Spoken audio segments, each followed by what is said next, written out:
you back up and running. As soon as I see you pop on, I'll add you. But yes, Dr. Judy Wood, author of Where Did the Towers Go?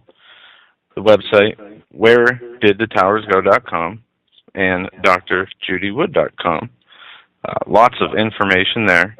Very excited to hear tonight's show, and we'll be. Pete Santilli is going to be on too, of course, the Pete Santilli show, folks. If they haven't tuned into the Pete Santilli show, oh my gosh, you've got to listen to Pete Santilli. He's got some of the most groundbreaking guests and some of the most groundbreaking information that you ever want to hear. And you were on his show, and it was a great show when you were on a couple weeks ago, and we've been looking forward to having him on our show or talking with him, and we'll get the chance to do that tonight. And before we get into and connect with Mrs. Wood and get you hooked up through Skype, I'm going to just hit a quick couple pieces of news. The Senate, they have confirmed Hagel as the U.S. Defense Secretary, and this comes as no surprise to us. Regardless of his background, his beliefs, we have seen and knew that this was going to come about because they have this by design. They know who they want to put and where they want to put them and why. We went through the reasons for Brennan. I listened to True News yesterday, and it was a very interesting show, and I want to thank people in the chat room for letting us know about that show because it talks a lot about Brennan and the Muslim connection, his conversion to Islam. But not only that, it really gets in deep to the whole Muslim Brotherhood infiltration of the government, spanning from the DHS to the EPA to the executive branch. And it is very problematic. And there was a lot of things on his show yesterday that were pointed out that were new. It was new information to me. But yes, they confirmed Hagel as the new U.S. Defense Secretary. And I think we have our guest, Dr. Judy Wood, on the line. Hi, Dr. Judy Wood. This is Joe Hagmann. My dad will be joining us shortly. He just is rebooting. And I want to thank you for coming on. It is a pleasure to have you. I have heard interviews that you've done in the past and have known about you and your work for a long time, as long as it's been out, as I've been following the 9/11 truth movement, and that's one of the things that really opened my eyes. So welcome to the Hagmann and Hagmann Report, Dr. Judy Wood, and I'm going to bring my dad on now, and we will be ready to go. Will you also be bringing Pete Santilli on? Yes, I will be doing that here, now that we got my dad on, I think. Okay. There we go. Can you hear me?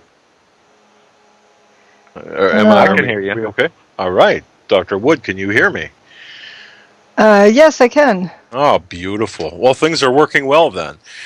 Folks, to the listeners, the reason for this rushing around beforehand, Mr. Santilli was kind enough to allow us to post on our website, HomelandSecurityUS.com, a video, if you will, a PowerPoint presentation or a visual. So, folks, as you're listening to this program, you can go to HomelandSecurityUS.com, and on the top of our website, HomelandSecurityUS.com, is a box. It's actually going to be part of a video presentation, if you will. It's a Ustream video. And this is kind of a graphic heavy, if you will, presentation. Well, we could do it without graphics, but it certainly works better with graphics. And for example, the book "Where Did the Towers Go?" and right off the bat, I want to just tell everyone: 30 years as an investigator, I've been looking for a book just like this, because I got to tell you, a lot of people talk about theories, a lot of crazy conspiracy theories out there, a lot of things that are premature in terms of. In terms of who and the why, but Dr. Judy Wood addresses the what, and even a little bit of the how. Well, I mean the what and the how, I should say. The forensic evidence. It's a study of forensic evidence. It's a study of the physical evidence. It does what tonight is all about is factual, and Dr. Judy Wood has got quite the resume. She is she's got a bachelor's of science and master's of science. She's a PhD. She's an engineer, applied physics. I mean, she's got a tremendous resume. If you go to wheredidthetowersgo.com as well as drjudywood.com, you can read all about her background. But more importantly, you get the meat of our topic tonight. But I ask everyone listening to this broadcast, please order a copy of her book because it's a must-read for your library. It's an absolute must-read for your library. And I got it about a week and a half ago. I'm about a third of the way through it. Halfway through it. I have a third of the book copied in notes. I've got sticky things all over the book, the Post-it notes, and but what I found is this. I went through it really quickly when I first got it because I was so interested in the entire contents of the book. In fact, I won't even let Joe borrow it right now. He's going to have to get his own copy. But the one thing about this book is it leaves nothing to question. There's nothing questionable about this. This book, nothing questionable about her evidence as far as I'm concerned. It's straightforward, and I would be comfortable testifying in a court of law, whether it be the preponderance of evidence or beyond a reasonable doubt. I believe that Dr. Wood has made her case. It covers both. It does. And so, Dr. Wood, without taking a lot of time, any more time, again, I just urge everyone to go to wheredidthetowersgo.com and drjudywood.com, both accessible via our home site at HomelandSecurityUS.com. Click on the links there. Grab yourself a copy of the book. Read it, devour it, commit it to memory. And the next time someone says, "Hey, there's nothing wrong with the official story of 9/11," tell them, show them the book. Show them the book. Don't give them your copy. Make them buy one, because Dr. Wood I'm sure she put a lot of blood, sweat, and tears into this book. Dr. Wood, how long did it take you to write this? Well, I kind of wrote it as I went along, but it took a lot longer to get it out there. I first had a publisher who refused to publish it, and unless I cut it down to a fifth of the size and took out all the pictures, and took out half the information, and refused to let me out of the contract for a while. But fortunately, I was finally able to get out of that contract, and I wasn't going to risk hooking up with another one, so I published it myself. Okay. So I've got to tell you, as far as books go, it's a beautiful book. Seriously, it's a beautifully well laid out book. It's got over 800, I believe, illustrations and photographs, diagrams in it. It's well worth 3 times. I paid for textbooks, and this is a textbook style book. It weighs like 10 pounds, and I've paid probably, I don't know, 3 times as much for various textbooks of the same kind, and so it's a deal. But thank you for making it available to the general public. Thanks. And all the used books on Amazon are much more expensive than the new one. Oh, really?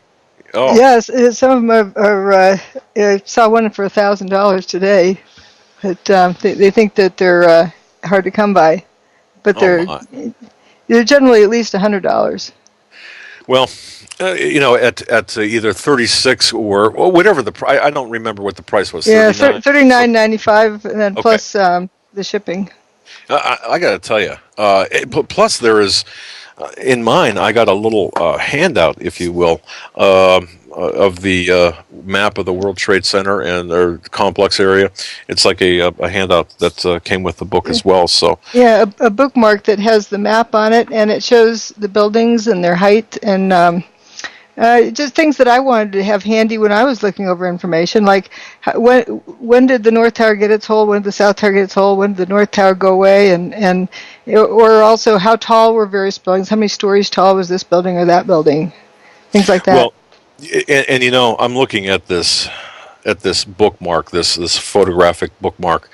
And Joe and I have been to New York City numerous times. We spent 18 months working in New York City. But I walked down right after 9/11, walked down Vesey Street and walked down West Street, across through the rubble there, and it was taken by a detective actually through that area before it was opened or when it was still being cleaned up, and saw some of the most heinous things, on the sidewalk in terms of where the people had perished. And it affected me greatly. And I had seen some other things. I couldn't quite pick, as I wrote in my promo on HomelandSecurityUS.com earlier today, I saw some things I couldn't quite put my finger on. Things that bothered me that I just didn't know what they were. I mean, something bothered me. I just didn't know what it was when I was down there. And it was interesting because I was not allowed to take photographs past Vesey Street or West Street when I was down there right afterwards. They would not allow me to take photographs or take my camera, that is. And I thought that was rather unusual, but in retrospect, and after reading your book, I can understand why, or getting through your book as much as I did, I can understand why. But with that, I just want to say, Dr. Wood, thank you. Mr. Santilli, are you on the air? I am. Please call me Pete. How are you? I'm here now. Okay, Pete. Well, Pete, it's great to have you with us. And, of course, Pete Santilli of the Pete Santilli Show, PeteSantilliShow.com, right? Or no? I'm sorry. It is. It's the PeteSantilliShow.com. I have a daily broadcaster. Mm-hmm. Had I not spilled coffee on my notes, I probably would have been able to read that. You know how that goes. But I got to tell you, if you go to HomelandSecurityUS.com and grab a hold of if you go down to the second link, all of the links, including Pete Santilli's website, his broadcasting website, are there, as well as Where Did the Towers Go, and Dr. Judy Wood, her site. So it's all there, and a location sites to purchase the book as well. But welcome both of you. Joe and I are proud to have you. Now, Mr. Santilli, Pete, how do you want to start this off? Because you've interviewed Dr. Judy Wood before, and we can get clouded up. We can trip over ourselves, Joe and I could. How do you want to start this out? With your experience interviewing Dr. Wood, let me defer to you. Let's Joe and I defer to you. How do you want to start this out here? Or go ahead, Dr. Wood. I know what I would like to start with, and it may seem elementary to people, but it's really it lays out the groundwork for it. Is to maybe begin at slide number 8. All right. And once again, I'd like to direct everyone to HomelandSecurityUS.com, where Pete Santilli has been gracious enough to allow a PowerPoint presentation to be placed on our site. It's their proprietary material. Or actually, slide number 7 would even be slide number 7. Okay. Yep, slide number 7. And it's just to remind people of where this all started. Let me know when it's up. All right, and for those listening live, what happens is when you first click on the Ustream Live link, that's what you'll get. That's what you'll get. You'll get a an ad initially. You'll have to go through that, and then after that runs its course, and the while we're waiting for everyone to queue up here, we're on slide number 7 right now. But to answer your question, I mean, as far as myself and why I'm even here to supplement anything that Dr. Judy Wood could bring forward. I've been since 2006. I think I became a 9/11 truther per se. I discovered that certain things weren't right, and I started looking at it. But it wasn't until about October or November before I saw Dr. Judy Wood's presentation. And I can literally say that it was a life-changing experience seeing her book and learning that a lot of evidence has been concealed for many, many years, from my eyes anyways. And I'm sure that will apply to just about anybody listening to this today. But it was hidden in plain sight, and I'm going to explain the secret behind how that's done. And I think it's probably done in most crimes of whatever size. It's essentially a magic show where you're directed to look over here while the trickery is going on over there. It's, there's nothing new under the sun. We're living lies, a number of lies, in a number of, well, in just about everything that's taking place right in front of our very eyes, and it's covered. It is a magic act. 9/11 is no different. So okay. To have two 500,000-ton buildings go missing, and nobody realized that is, around the world. Isn't that pretty amazing? And a lot of people don't. I don't really think a lot of people understand how big those towers were, how huge those towers. That was me. How huge? Let me those know towers. when it's queued up. Is it ready to roll? Let's see. We're on number 7. It's got the yellow block down in the bottom right-hand corner. Okay. Okay. Beautiful. Yeah. Okay. On the left, we see what was there beforehand, and that yellow box is all that's left that afternoon, and which you see on the right with those the outer walls. The outer walls were made out of prefab units of 3 stories tall by 3 columns wide, and they look like wheat check cereal. One photographer referred to them as wheat checks, and I think that's a good way to refer to these sections of outer wall. So you just see a few wheat checks left there. And I want to click it and go to, reminding you what was there. And to have that much material just turn to dust and go away, it's the dawn of a new age. Somebody has in their hands the ability to direct the way energy is used. It's disrupting the molecular bonds of matter. And if we could, and click it again, if we can figure out how they did that, think of what that means. Free energy. Energy was directed geographically as well as giving it instructions as to do something differently than it normally does. To just take them, instead of the molecules being attracted to each other, they repelled each other, and the building, just came apart into dust. So you can click it. The technology exists. We know it exists because the whole world saw it. They saw what happened. They just didn't know how to interpret it. Wow. Okay. Go on. It just blew my mind just looking at this. Go ahead, Dr. Wood. Seeing how much material is there, and then what it ended up with. I'm not watching the online thing, so I'm not sure. We're back to the original image of with the yellow box on it, showing that that's all that's left of those huge buildings. Well, your book is aptly named then. Where did the towers go? And it was partly motivated by this conversation we'll see of Peter Jennings in the studio talking to George Stephanopoulos on the site, and Peter Jennings is asking, where'd all the rubble go? And when he said that, I saw that live. It was 24 hours after the event. And I went, oh, good, somebody else is asking the same question. But that was the last time I heard it. So, according to your book, I mean, there was a whole lot of material that just vaporized. Well, it didn't say it dustified. So, I suppose. Right. If we look at slide 8, this is just the kind of warm up as to set the scene here. The towers didn't burn up and they didn't slam to the ground. They turned into dust in midair. Think about that. You can see it squirting up and out. This is dustifying. We don't have a word in our vocabulary to describe this process because we've never seen it before.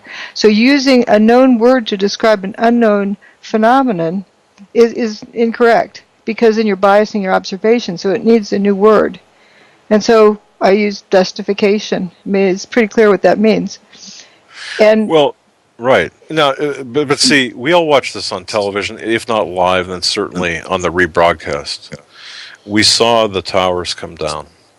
Why didn't anyone, well, you obviously at the time, or people like you in the know, said, hey, wait a minute, this doesn't seem right here, I guess. Is that what when you saw this live, or when you saw the first time you saw this, what did you think, Dr. Wood? Wait, somebody was pulling a fast one on. It's like a visual version of War of the Worlds, which was, on radio. And I was in the faculty conference room amongst colleagues who were professors of mechanical engineering. And I looked like, you guys aren't buying this, are you? I didn't state that, but that's the expression I had on my face, almost snickering, like somebody's playing a joke on us. And they looked at me like I was some weird wacko. And they Well, were already sucked into it. They were already, entrapped in the bamboozle. And I that got to was tell you, the creepiest I got feeling sucked. ever. Oh, yeah.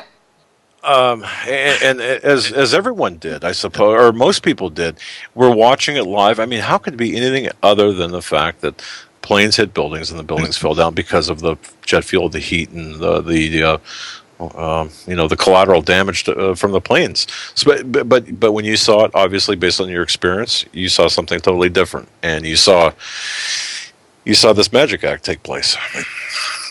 Yep. Okay. You want to go to slide 9, and this is where it unfolds. Why did so many people not see this on 9/11? And I've come to the conclusion there's 3 basic reasons: problem-solving skills, and groupthink or peer pressure, and that they're terrified of the implications. One or more of those things would block someone's ability to see what was happening. If folks around them are thinking whatever, they're going to think that too. That's, the pressure of groupthink. But I like to first start with the problem solving. If you solve a problem, you first have to define the problem. But go ahead and click on the next one about, the answer is 27. Am I right? Is the answer 27? Yes. Well, what's the question? You have to first establish what the question is before you know if 27 is the right answer. Okay. And that is the key. That is the key to it all. Because if you start out with a conclusion, you imagine what the question is, so you're solving an imaginary problem. I called it a trick question the first time she asked me that, by the way. Well, I feel like I just learned something here just now, but okay, you're right. So if you start out getting everyone to argue about, how it happened or who did it, before they've established what happened, they're only arguing about imaginary problems, and they can never, ever, ever solve it. That's the secret. So Wow. let's go to the next slide, slide 10. And I call that a syntax error. Normally in math, it's, the order of where you multiply or divide or, add, it'll change what the answer is. And some people think that if you, throw everything in there, including the kitchen sink, go and click to the averaging out the answers. Yeah, or average the answers, that you come up with a solution. You just throw things out there. But if you define the problem, then you can get to the answer. So, Pete, you want to click it to get it so it shows the theory. So if we start out with theory, a theory of how it happened. And from there, you're going to say, eeny, meeny, miny, moe. It's fire or thermite or dynamite or planes in the buildings or mini nukes, whatever. Someone's going to pick from this known list. You're already biasing your observations. You're going to go cherry picking and collecting data in a biased manner to support one of your preconceived ideas. And if you click it now, what happens if it's something else than what you already, considered? You're fixing to mess up. So what you're doing is starting out with a theory and establishing what happened. Click you're using a theory to establish what happened rather than the evidence. Biased data collection, obviously. Okay, wow. Because then if it's something else, you've not included in that box, because it's a multiple choice test where the correct answer isn't on the test. Are we that far gone, Dr. Wood? And seriously, Yeah. Wow. Because if you start out with the answer, you're assuming what the problem is. Look at the case of Casey Anthony. The prosecution hadn't determined what happened. It doesn't matter if she's guilty or innocent or whatever you imagine she did. it hadn't been established what she did. So this wonderful juror the next day said why they decided the way they did, because they didn't know what happened to the child, how the child died. If you don't know what the crime is, how do you convict somebody of what was the crime? Sure. What was the crime, and how was it perpetrated? So you've got to answer those questions.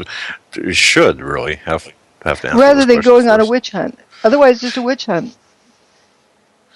Yeah, but you know what? I keep going back to this normalcy bias, I suppose. This despite my investigative experience, I keep going back to well, wait a minute. I saw this happen on television. I saw it happen live. You were told what to see. Yeah, that's right. That's right.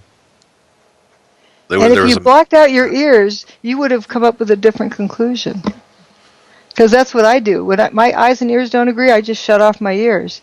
And I look with my eyes, and what I saw was a building unraveling like a sweater. And you stop and imagine, does a collapse look like that? Nope. So I knew something there was weird. And I just block out my ears after that. I grew up without a television, so I wasn't programmed to, jump in. Okay. Do you mind if I interject? I think I saw this for the first time. As a matter of fact, Doug, I think this is probably the best indication of what I was told on 9/11 by some of these actors. And we know now that what these people were saying, what they were telling us on that day, is completely false. I actually heard on Morgan Reynolds' show today a Fox News clip where an actor, a guy that was identified as an actor, on the street talking to a news reporter, actually telling the audience what they were seeing. And if I can play that for us here, it's very, very impactful. This is what sure. Yeah. Freelancer for Fox. You live just a few blocks away and witnessed. Dude, I live on the 43rd floor of a building, which is 5 blocks from the World Trade Center itself. I witnessed the entire thing from beginning to end. People talk about how it looked like a movie. I know when I came walking down here early this morning and saw both towers on fire and people on every street corner, it was like a movie, but you watched the planes hit the towers. I was watching with my roommate. It was approximately several minutes after the first plane had hit. I saw this plane come out of nowhere and just scream right into the side of the Twin Tower, exploding through the other side. And then I witnessed both towers collapse, one first and then the second, mostly due to structural failure because the fire was just too intense. Obviously, there were a lot of people inside because the fire was too intense. I mean, he was essentially identified as an actor. He was on the news telling us what we saw, and he obviously put some stuff in our brains that were permanently embedded. But we did see that the plane hit, and we did see it not come up the other side. We saw what we were told was a plane. Okay. And so, if you're going to pull off a magic show, see, I start with what do I know that I know. And this is a big thing of mine. I say, know what you know that you know, and know that everything else you don't know, and don't mix the two. That's good advice. So especially if it's a psyops thing, and for sure 9/11 was a psyops. You need to be really careful if you're being led down the garden path. If you're being led down the garden path, it's time to leave the garden and go think by yourself. And so people are very easily pulled, in one direction or another. You want to put up slide 11. This is because to tell you what happened. If you want to know what happened, you have to start with the evidence. You don't start with assumptions or conclusions. And if you look at this, when the building came apart, here are these wheat checks falling, trailing dust. And you notice the aluminum, these were steel structures with aluminum cladding on the outside. The aluminum cladding is flying off, and it doesn't seem to be trailing dust, but the steel beams and columns are trailing dust. Now, I like to challenge people with the idea of impersonating one of those steel beams. So if you're going to impersonate the steel beam, what would you do? Stand on the top of the tower, cover yourself with dust, and jump off. And from the ground, you look up. Is somebody going to see that much dust pouring off of you? No way. Okay, so you carry a couple armloads of bags of flour, and you eject that out as you're falling. Are you going to look like you have that much an opaque trail of dust behind you? No. Yeah. So pretty soon you realize that steel beam is turning into dust as it falls. That's where the dust is coming from. This isn't just a dirty, dusty beam from a windowsill that wasn't cleaned. And it blocked out 100% of the sunlight for a few minutes. Okay, and for those just listening to this program, there's a split screen. One with the on the left-hand side of the screen is what I don't even know how to describe it. The wheat check is the facade of the building of the Trade Center, and then the second on the right-hand side is a mess of dust. Yeah, and don't forget these buildings were built to withstand an impact of a plane. These buildings were built. There were basically three separate buildings, each one put on top of each other. Right. Wow. Okay. And that's slide 11. Okay, Dr. Wood, go ahead. And if you can go to slide 12 just to have the visual there, that you have to first establish what happened before you can do anything else. Because see, if we'd start out with eeny, meeny, miny, mo, it was thermite, it was fire, it was planes, we wouldn't have identified that piece of evidence that the steel beams were turning to dust as they fell. So that's the importance of first establishing what happened before you can determine how it happened, before you can determine who was involved or why they did it. And of course, before noon on 9/11, we were told they did it because they hate us for our freedoms. It was Bin Laden. It was, we were told the answer before during what happened. Yeah. Yeah, back to I don't mean to go backwards, but back to the plane. Like, we were told that they were planes, and I've heard you say that to me before, and I've never really focused on the plane issues because I know that was just part of the whole story, because the towers couldn't just turn to dust in midair without an excuse. But when you say we were told they were planes, is that because it might be a possibility that it could have been a drone or something else? Or you just say that's what we were told? Well, that's what we're told, and we shouldn't make any assumptions, because if somebody wants to pull off a crime, they can have people, lead themselves to a different conclusion than what is the correct thing with the evidence. And if it's a plane, then planes behave a certain way with dynamics and structurally, and they don't make a cookie cutter cutout like a Roadrunner cartoon. Sure. And okay. they have there's other things when they hit, there's a whole lot of things we get into about that, but the plane issue turns out to be a very emotional thing, and people are very convinced of whatever because they're in a traumatized state, and those opinions are really ingrained, but they don't matter as to what happened to the building. Planes cannot turn buildings into powder in midair. Real planes can't, and neither can fake planes. So it turns out the plane issue is nothing but a distraction. We were also told that a Saudi Arabian was piloting the plane as well, but nobody can tell us that that's actually true. We were told that, correct? Right, and everyone's seen that on a passenger manifest and a bunch of other things. The plane issue is a whole separate can of worms that I've looked into that, but it ends up being a distraction mixing it in with what happened to the buildings, and it's sort of like the getaway car, in a crime. All right, we can stay with what we know, or the physical evidence, or what you've covered in your book, and I think that's probably the safest place. And from there, we can build from there at another time, or when as more evidence is developed. But okay, so basically, what happened, Dr. Wood? I mean, we're looking at these slides. We're looking at these towers disintegrating, dustifying. What's going on here? Well, there's three main things that show the buildings turn into dust in midair. And one of those is that, if a building had slammed to the ground, you'd see a pile of debris left over, and that didn't happen. If they slammed to the ground, the bathtub would have ruptured and would have flooded all of lower Manhattan. Something that most people don't realize is that the towers were built in the Hudson River on bedrock 70 feet below the water table. So then they had this water retaining wall, like a dike, around the base of the towers. If that dike had been ruptured, there's no question you would have flooded all the subway tunnels and so forth in lower Manhattan. And the third thing is, if the towers had slammed to the ground, the seismic charts would have reflected that. And that didn't happen either. That's true. Now I've got the seismic readings here in my hand. But let's go back to the bathtub, because I think that's an extremely important part of this.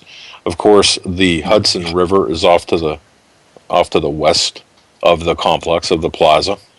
You've got so we building. Can look at Yeah, Go ahead. sorry, slide 36 and 37 you can show. Or just Okay, I think this is so important, the bathtub aspect of this, because back in '93 there was significant damage. Of course, that was an alleged blast in the parking garage, but there was.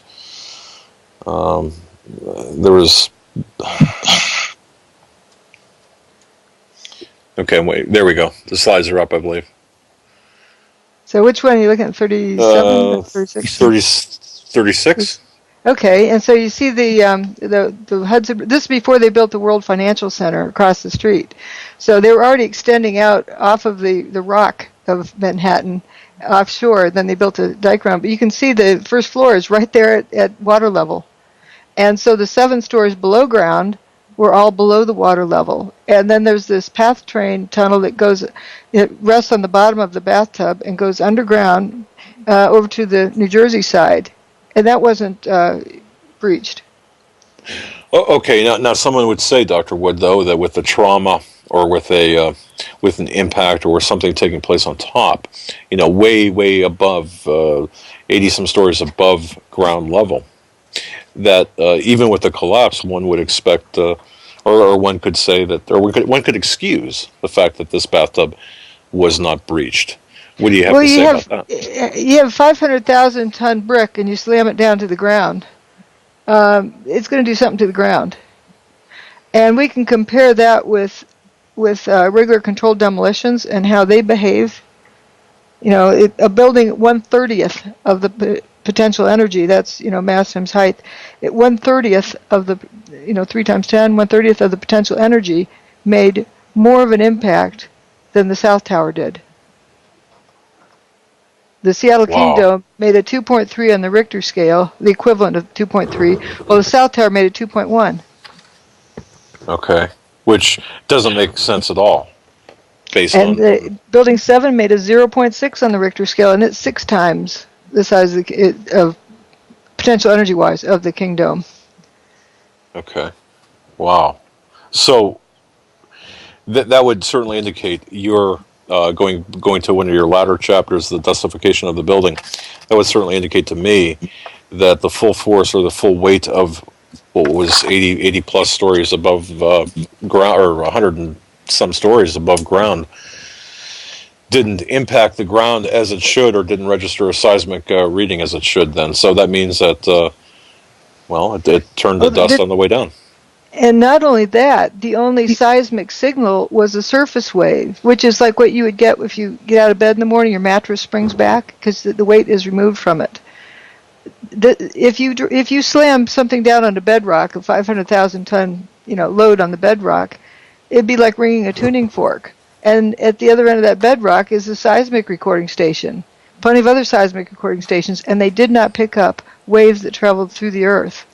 Remember when you learned about seismic signals, they talk about the P wave arriving first, then the S wave, and the difference, the lag in that arrival time tells you how far away the epicenter is, because those two waves travel at different speeds through the earth. One is like snapping a rubber band.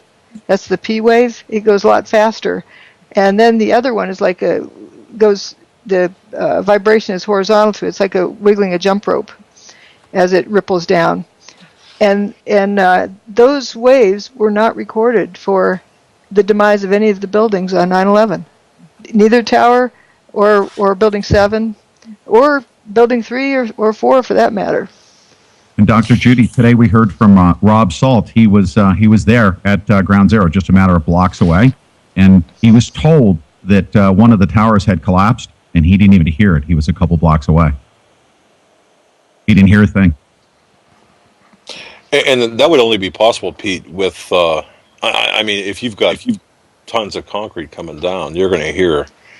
You're going to hear. Or steel, it should be sounding like it was raining dump trucks. Yeah, that's a pretty good assumption. Yeah.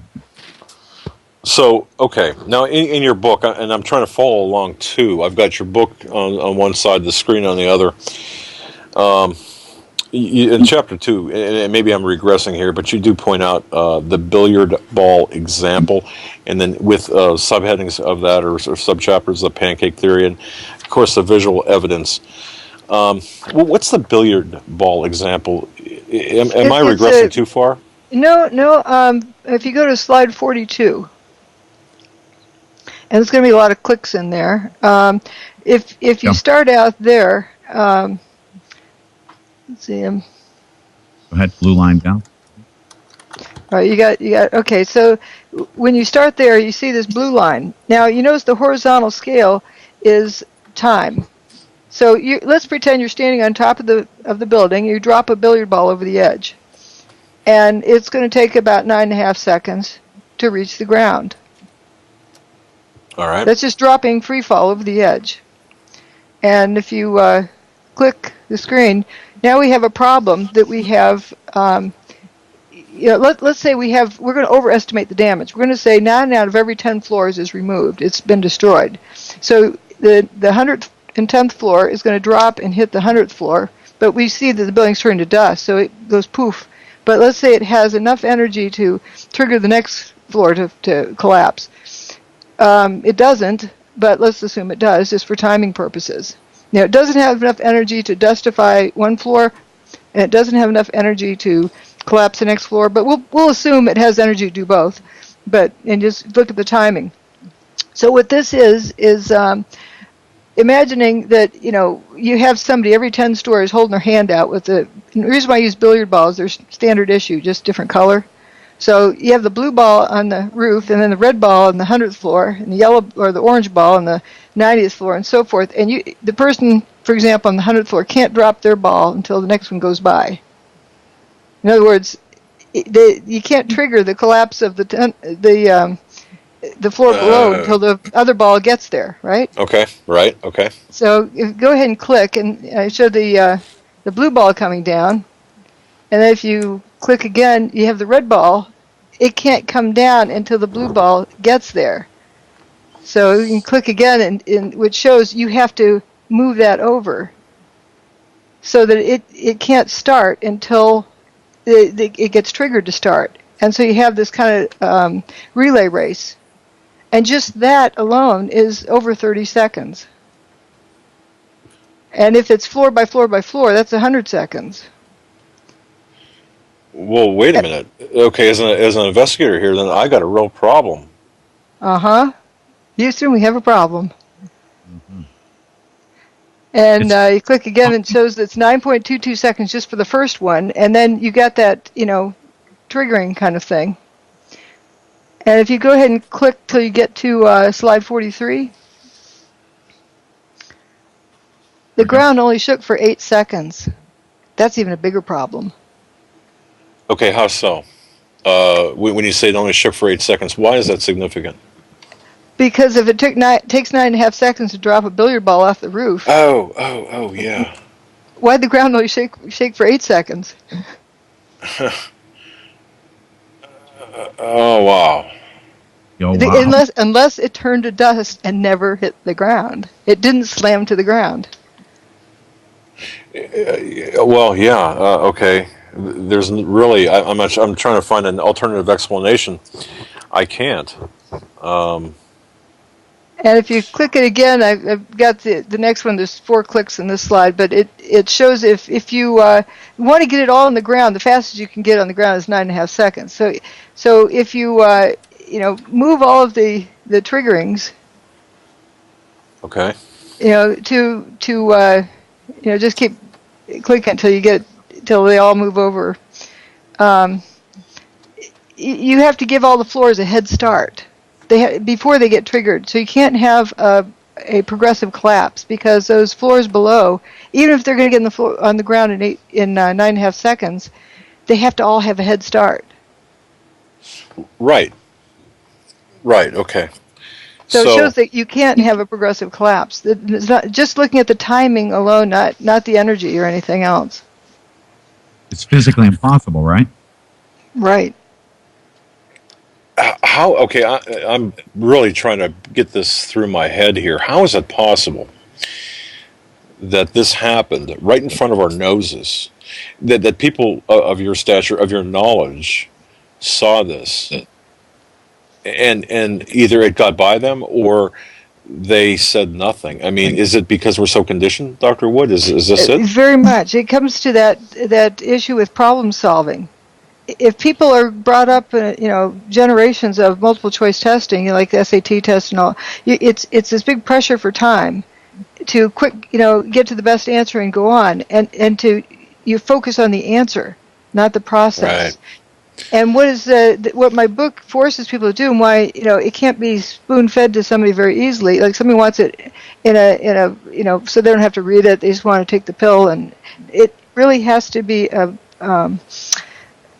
very good critical thinking exercise. And by the end, it's the person has to calm down and realize, okay, what's this? What's this? What's this? And then they start realizing how the pieces fall together. But you can't jump to the end. It doesn't work that way. I can see that. Now you talk about the pancake theory. I think we covered that a little bit because I mean that's really an integral part of the official story where the floor is pancaked, and of course, what you said, it would take a certain amount of time, and of course, in record speed, the free fall or the fall of the buildings were completed long before that pancake theory would have completed itself. I mean, I'm not sure if I explained that right. Well, yeah, there isn't enough time for any kind of baton passing to get to the bottom. Another way of looking at it is you have 110 floors. And if it went away in 8 seconds or 9.5 seconds, whatever, how fast can you clap? Can you clap 110 times in 8 seconds? That's wow. Think about that, folks. I've already tried.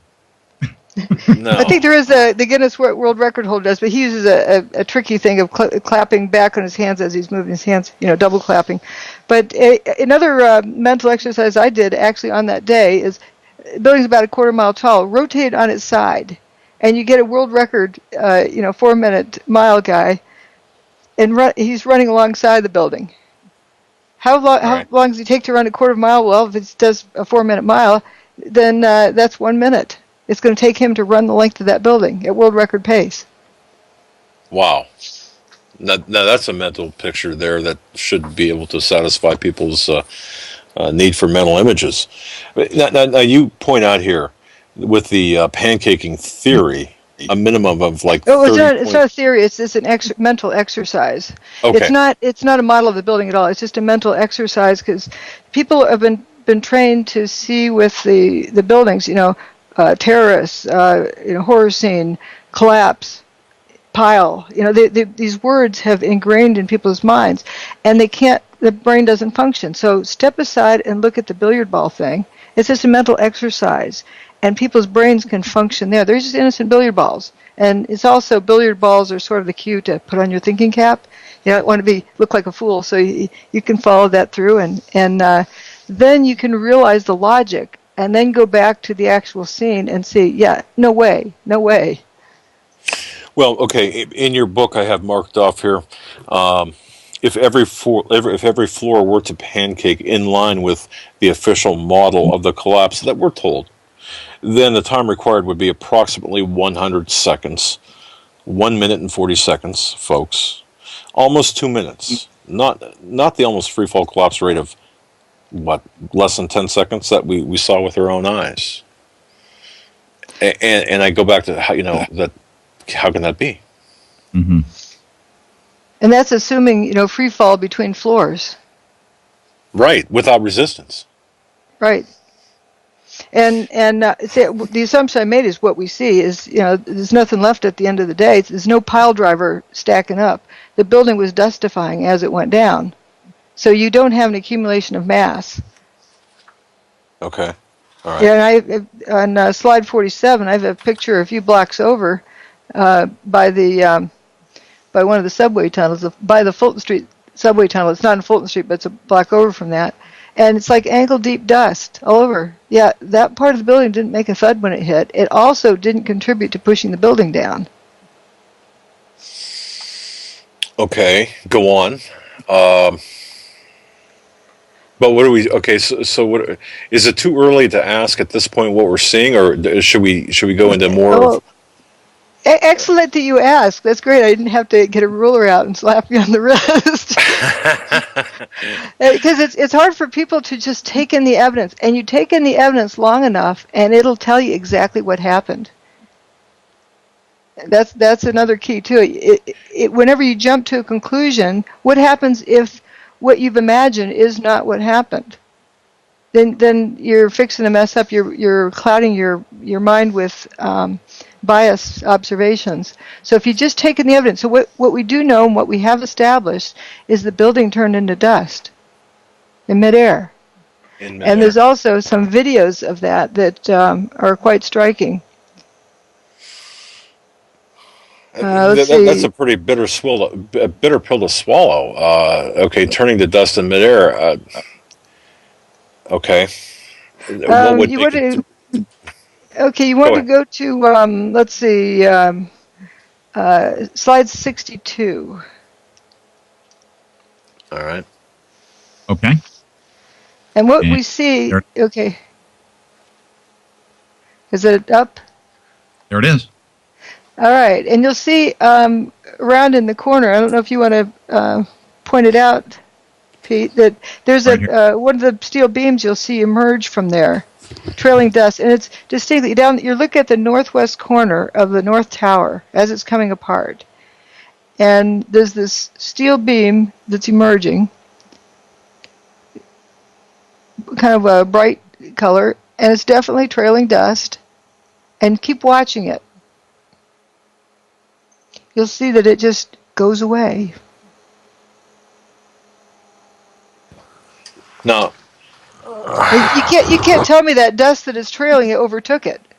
No, it ran out of dust because it dissolved before it hit the ground. And you start looking at all of the other things getting heaved out of there, and they're turning to dust as they fall. So if they never hit the ground as a solid, they don't make a seismic signal. How is that possible? Well, folks, what we're looking at is a slide. Well, not a slide, an animation here of. Pete, you want to go to the next video? It reruns and it shows it. The next video just shows it full speed. Okay. And it shows it several times, and you start looking around at the various steel pieces, and you can see they're turning to dust in midair. This is actually, I think, the most important issue of it all, because when people say, "Oh, you don't have any evidence of such a weapon exists," this is the evidence.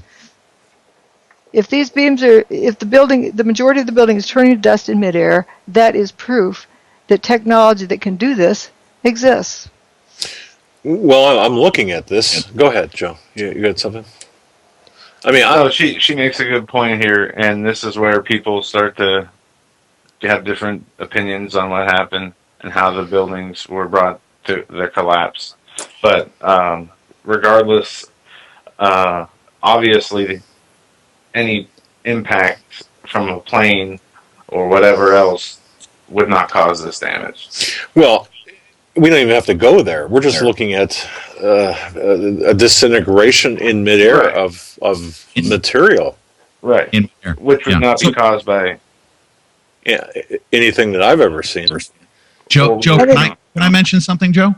A lot of people have expressed to me their opinion of what they think took place on 9/11, and I always reference back to this image right here. When somebody says, "Oh, nanothermite," or whatever it is that, I mean, I don't even want to use that term, but when they say things other than what I'm observing, I ask myself, is that possible in this image? Could a piece of steel turn to dust in midair with what you just told me happened? Well, my understanding of physics is limited, but the way this building is demolished, I don't know what on earth could cause it. Yeah. Exactly. But you can see, like, Pete, you want to do slide 62 again, the previous one, the slow motion? And in that one, you look at this piece of steel falling, and it goes away. You can't say that fine dust isn't going to fall you can say that fine dust isn't going to fall as fast as a solid steel beam. So, but how is it overtaking the steel beam? So that doesn't make sense. The beam is generating that dust as it falls. Would it be an accurate statement to say as that beam falls, it is becoming dust or it's disintegrating? Yes, the molecules, instead of being attracted to each other, are repelling each other. And that's why it looks like water coming to a boil, sort of just frothing out. Mm-hmm. Okay, all right. Well, Pete, was this kind of the frame or series of or the animation that really kind of made you do a double take here of the entire situation? This is one of them. Yes, and I'll explain when it actually comes up. The other thing that was just remarkable to me, but this is it's indisputable. I'm watching pieces, and if you look at some of the other particles, you can see pieces of steel that are turning to dust in midair as it's falling. And then when you look at the total picture, you see that this building is turning to dust in midair. In midair. I mean, it's unquestionable. Your eyes, you can't tell me that I'm seeing anything other than that. And immediately afterwards, you don't see a pile of stuff left over on the ground. Like if you go to slide 64,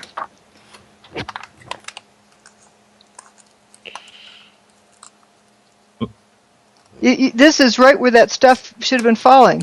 That Sure. intersection of Vesey and West, and you just see unburned paper there, and you can see one aluminum cladding piece.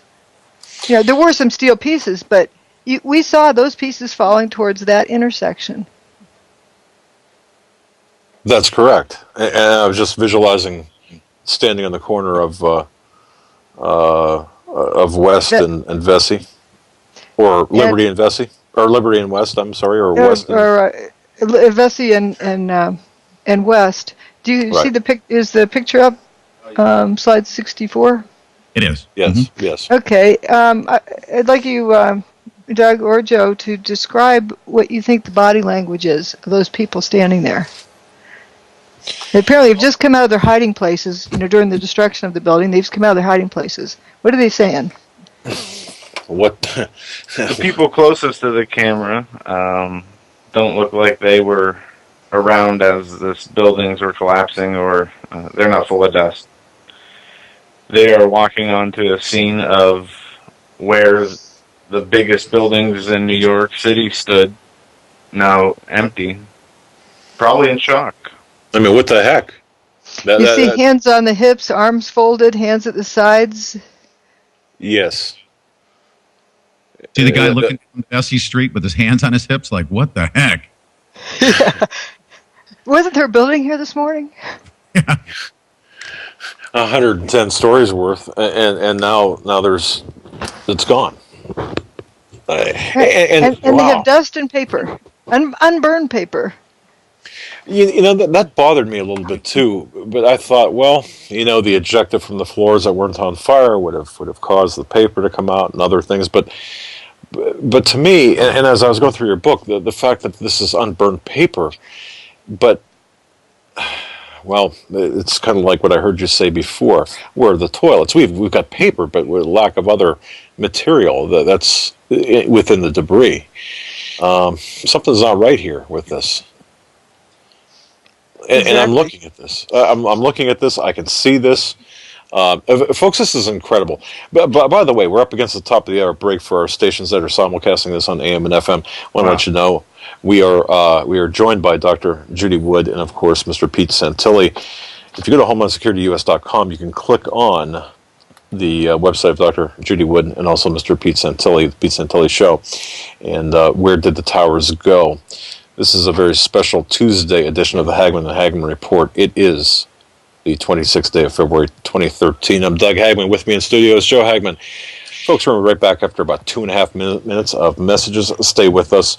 And tune in, by the way, for the PowerPoint on HomelandSecurityUS.com. Compliments of the Pete Santilli Show. Stay with us.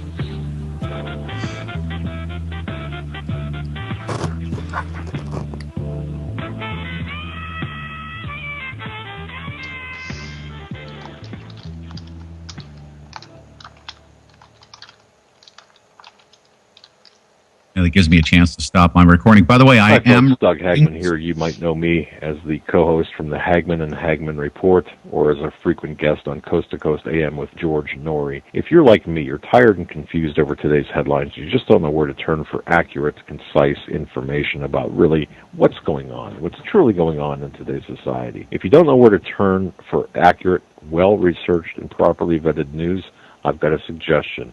In fact, it's a requirement. Bookmark Canada Free Press. That's CanadaFreePress.com on the internet. It's just not for Canada. It's for news across the world. Judy McLeod, founding editor, has put together a vast array of talented writers like Kelly O'Connell, Daniel Greenfield, Dr. Eileen Johnson-Powell, a lot of guest columnists, very talented writers. Folks, that's Canada Free Press at CanadaFreePress.com. Now mobile friendly. Follow on Facebook, because without America, there is no free world. Survival of the fittest. In any and all situations, survival is your number one priority. That requires being tough and thinking smart. And the folks at Freeze Dry Guy are going to help you do just that. They have the long-range patrol ration entrees, what they call the brick pack. When you're in survival mode, it is absolutely the best item for your survival pack or bug-out bag. You can go farther, faster, and carry more food with the LRP cold weather ration entrees. Not only do these long-lasting, durable entrees help sustain you or your family through the harshest environment or situation, they are by far the most delicious of their kind. No contest. With a variety of tasty entrees, you can't beat the LRP brick packs. Let Freeze Dry Guy help you in your survival situations. Go to freezedryguy.com. That's freezedryguy.com. Or call 866-404-3663. That's 866-404-FOOD.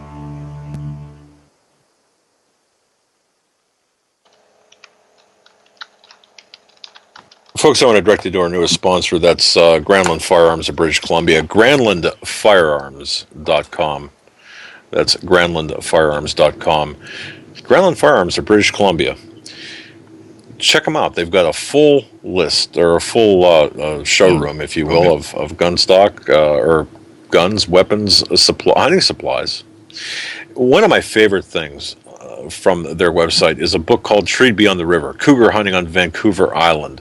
It's written by Carl Granlund, and I got to tell you, it's a fantastic book. It's available via their website. It's just really a great read, folks. Granlund Firearms of British Columbia. It's a hunter's paradise. If you're up in Vancouver, up in that area, or I'm sorry, up in Campbell River, British Columbia, check them out. Stop in right across from the movie theater there.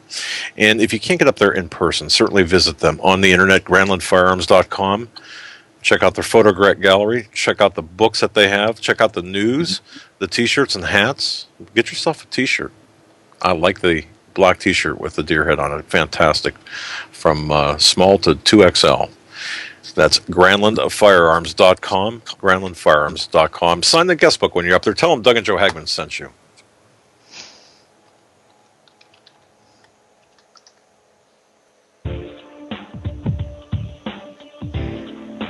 Hold on to your seat. The Hagmann and Hagmann flight is now taking off. Doug and Joe Hagmann have cleared the runway of TSA agents, jihadists, political crackpots, and global elitists. Now get ready for some real news. Here they are, Doug and Joe Hagmann.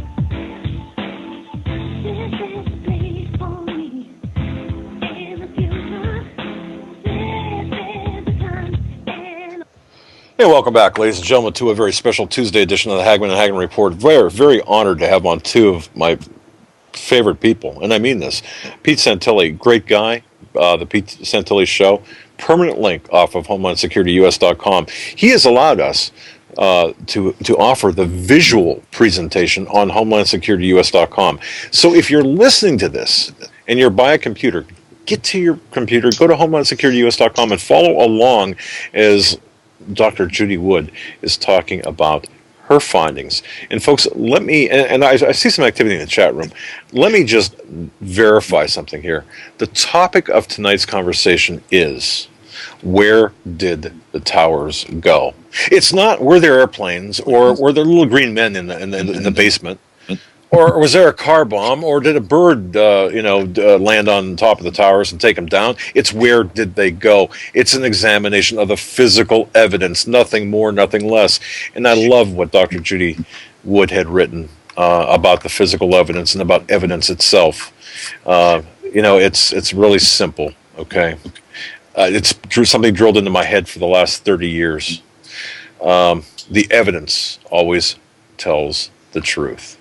This is not a case of belief. This is a crime that should be solved by forensic study of the evidence, and that's it, period. And Dr. Judy Wood is here to provide the evidence, and Mr. Pete Santilli is here to provide the ancillary evidence as well, and to work the video, or work the PowerPoint as well. So that's what it's all about today. Mr. Santilli and Dr. Wood, welcome back. Thanks once again. All right, Dr. Wood, take us where we need to go right now. We know that the buildings came down. Take us. No, I don't know if they came down. I'm sorry. They went away. They were there and then they're gone. That's we do know that. Remember, know you know that you know. See how conditioned I am? Do you see this? Oh, exactly. Oh, this is deprogramming too. Wow. Yeah, they were NDAA'd. Permanently disappeared. Yeah. Okay.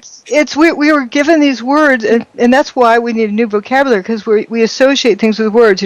Collapse, the buildings came down, or the buildings fell, terrorism, pile. So you assume there's a pile there. We haven't established there's a pile there. The only thing we've established is that we can't believe our lying eyes. Almost, no, we can't believe what we're seeing. We just can't believe what we're being told, I guess, is the lesson here.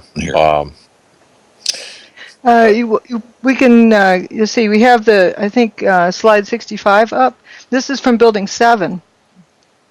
And same thing, it may have looked different by looking at one little corner of the building, but it really is the same type of thing, just manifests a little bit differently.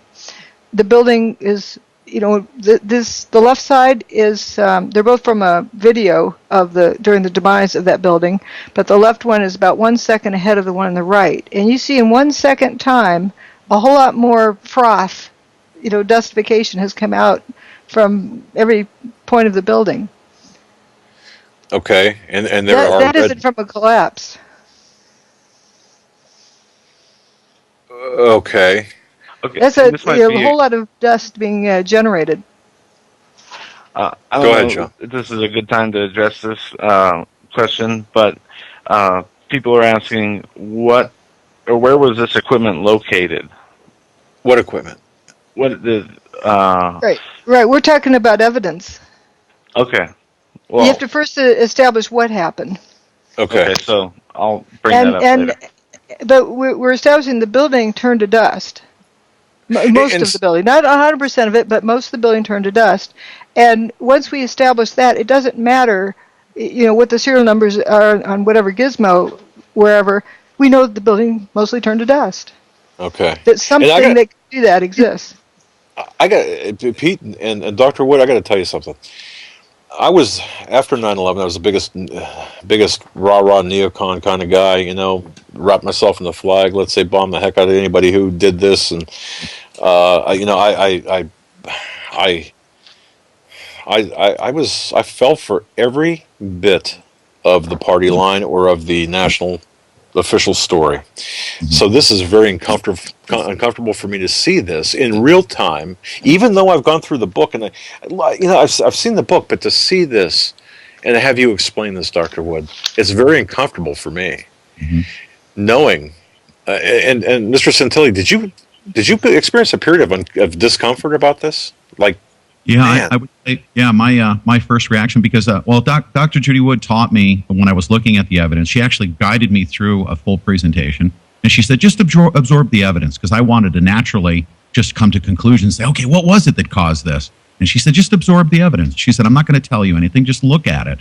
And once you start absorbing it, my first reaction to it was, I can't believe that A, this has been concealed from me, and B, there's no possible way that I haven't been lied to for many, many years. And I was upset by that. I was almost nauseous thinking about The fact that the so-called 9/11 truthers out there and the scholars and all those experts and scientists had essentially been just either concealing some information from me or just flat out lying to me. I was upset. And rightfully so, because Yes. I feel the same way. And in some cases, this is the first time you're seeing this stuff. This was the first time in November, October was the first time someone had presented this to me, and I was upset by that. Well, for whatever reason, this is hitting me a little bit different because I watched the presentation on your website, and folks, off of Hagmann or off of the HomelandSecurityUS.com, definitely visit petersantilli.com. Take a look at the presentation, but this is something totally different, Pete. I got to tell you, this is so totally different to me. That's why people want the book in like easy to feed format, and why there's lots of different reasons why I insist on having the book by itself, because there's some people who just resist having anyone cloud up what they believe, and they're going to fight it. Their ego or whatever, their pride, they're not going to want to look at something new. But here they are in the privacy of their own room with this book, nobody to save face to. That is just between them and and the book, and then they can work through it. And by the time they get to the end, they've been empowered. They now know what happened, and it isn't that with anyone else. And I think that might be something similar like that going on with this video. You're not just watching it passively. In this, what we're doing, you're being able to ask questions and deal with it. So you process it through your mind. Wow. This is definitely something. I just feel like I'm experiencing this for the very first time. Well, Dr. Wood, go ahead and take us in the next to the next place where we need to go. If we go to slide 66, you see this map, and I'm going to show you the views from all sorts of different angles of this interesting event. In the middle of WTC-1, there's remaining core columns. I believe that it was the top of stairwell B, but I don't have that for certain. But it looks like it's one of the core columns. And if we go on to slide 67, we're going to watch something. We'll watch it quite a few times. The building peels away, and there's remaining some core columns that are about 700 feet tall. You can see it towers way above Building 7, which is a 47-story building. Right. Building 7 is in the foreground, right? Yes, on the left? Yes. Okay. And watch this. It just kind of faints. Turns to dust. Okay. Now watch it again. These are our core columns. The floors have been stripped away from, so they have no load on them. That's a 700-foot column. That's where the arrow is 700 foot. Justified. Watch it again. Man. This column right here. Watch that turn to dust. Wow. And my detractors say, well, it fell over. Well, I show it from all different angles, like 9 degrees from that, and the same thing. But if it fell over, it would take out several city blocks. And that didn't happen. You don't see the leftovers in the ground. It didn't happen. And okay, even if you cut a 700-foot hole in the ground, drop that thing down in the hole, they're claiming that the dust you see was what settled on the vertical column from the demise of the building. And they're saying it's so fine it hangs in the air when the columns fall over. Well, if it hangs in the air when the columns fall over because it's so fine, how did it land on the columns to begin with? You can't have it both ways. No. No, Joe, did you have something to say? No? Okay. No, I'm looking at this column that just, you're right, turns to dust. Dustifies. And slide 68, you'll see how it peels like a banana. The floors and adjacent columns get peeled away from it, so it's not having to carry load anymore. And this thing wasn't designed to be freestanding, so that's a pretty strong structure. Nice rigid structure. And the floors get peeled away from it, and then it poof turns to dust. And you can see slide 69. We'll see that dustifying again. I'm on 68. The fainting one. 69. Okay. And when you're finished with that one, go ahead and go to slide 70. Here's 69. Okay. You can see that it's peeled away like a banana. That's a perfect explanation for it. There's a core, and then it looks like two peels coming off the sides, and then the column that's left, which would be the banana, just basically vaporizes, dustifies. Or dustifies. Right. Vapor Dustifies. implies high heat, and we don't have any evidence of high heat. There you go. Okay. See, words that already have a meaning that don't apply, we can't use those because that's right. It's like assuming this haze is smoke. You assume the cause is fire. Okay, you're right. So it dustifies. Right. And if you look at slide 70, we see in the bottom row a series of images of that thing dustifying. So in the first image, you see, after the banana peel has taken place, you see the crisp edges. And then it becomes to a point where it no longer has crisp edges, and you see a whole lot of dust there, like a silhouette of it. So what we're watching, folks, is we're watching a physical structure of steel, of concrete, just dustifying right before our eyes. And those two images at the top are from across the river. They're sort of 9 degrees from those other one, from the fainting one. And you can see that cluster, it's got dust coming off it and it pours down. And then it just, you see it gets fuzzy and goes away. And if you go to slide 71, it shows the sequence where you see there's these crisp edges and that they're no longer crisp edges and it's just dust. So no matter from which angle you look at this, it's not a visual anomaly. This is actually dustification. This is actually a structure turning to dust. Yes. Well, let's face it could also be, camera trickery if you had one angle. I mean, there's a possibility, and I thought about that in the beginning. But if you look at the multiple angles and you see this steel in midair turn to dust, I mean, it's unquestionable from multiple angles. You can go ahead and move to slide 72. And some more from across the river, and we see, you can look how crisp the edges are. But you see the up above part, there's no hazy dust cloud around it. And again, if that dust that you see later had settled on it, when is it settling on it? Because it's crisp edges there. Mm-hmm. And if it's so fine that it hangs in the air, how does it settle on a vertical column?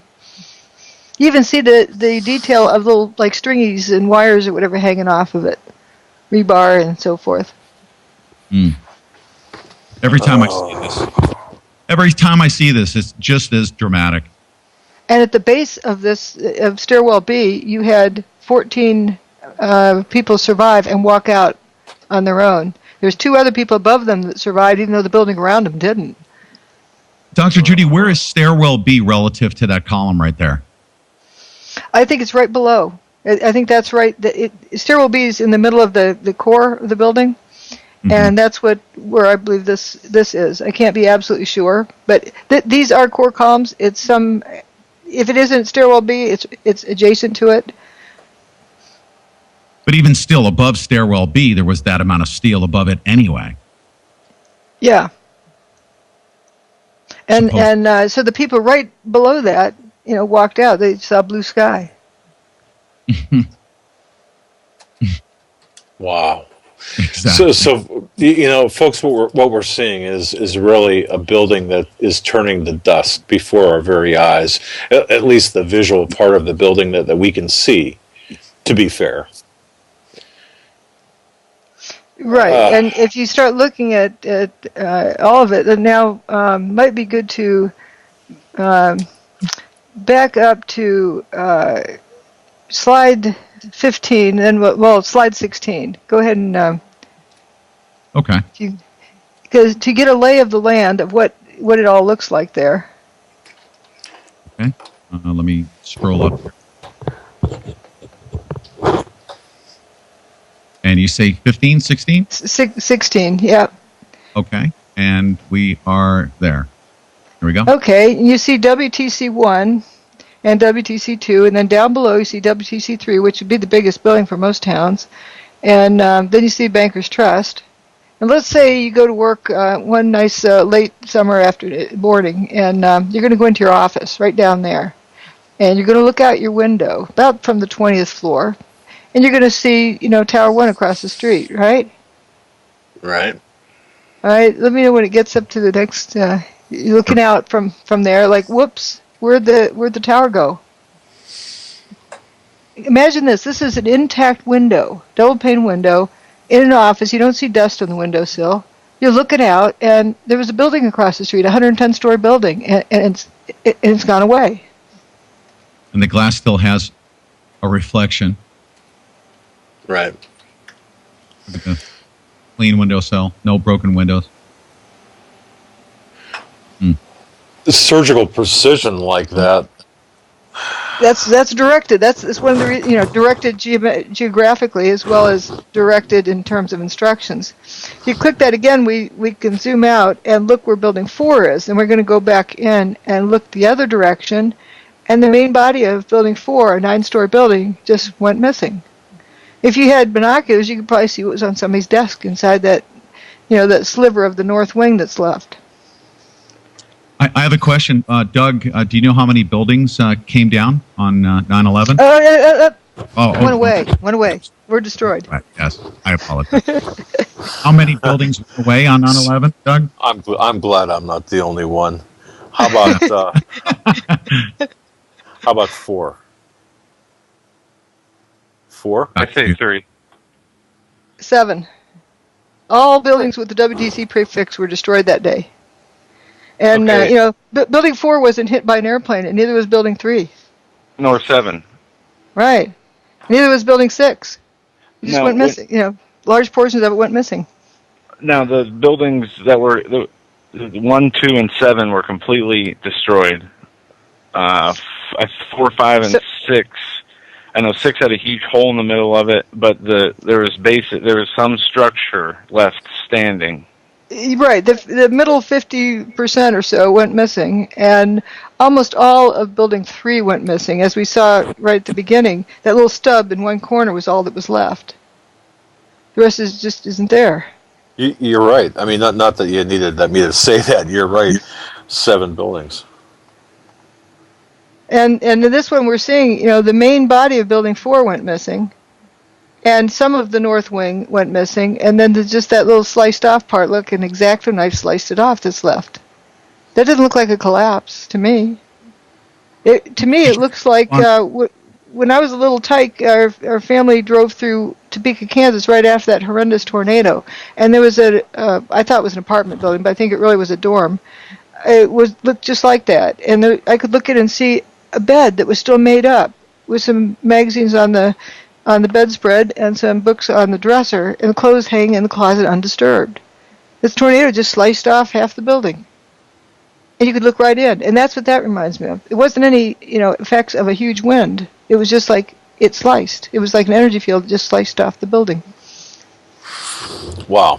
All right, Dr. Wood, if I can, I know we're getting through. We're about halfway through the program. I don't want to leave people hanging at the end. So, but prior to the dustification here, should we get into... But first, Pete, you want to just go to slide 17 so people can get a layout of, what parts went missing and how Building 6, the middle approximate 50% went missing. And there we go.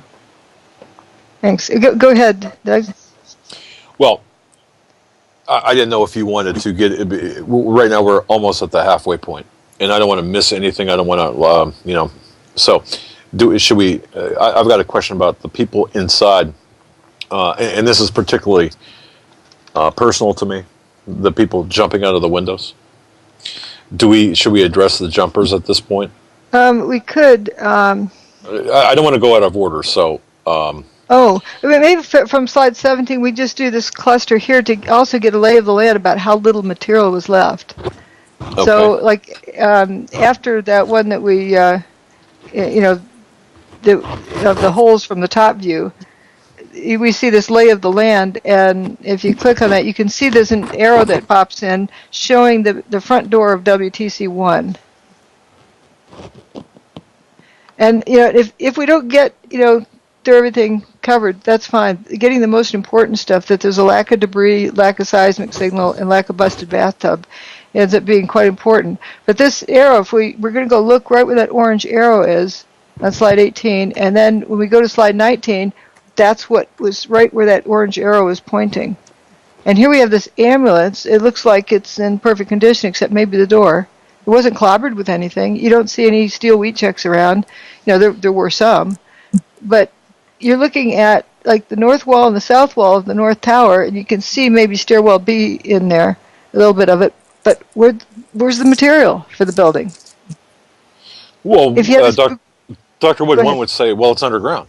One would say it fell into and filled up the bathtub or the basin or the underneath the building or under the underground portion. We can go down and look at that.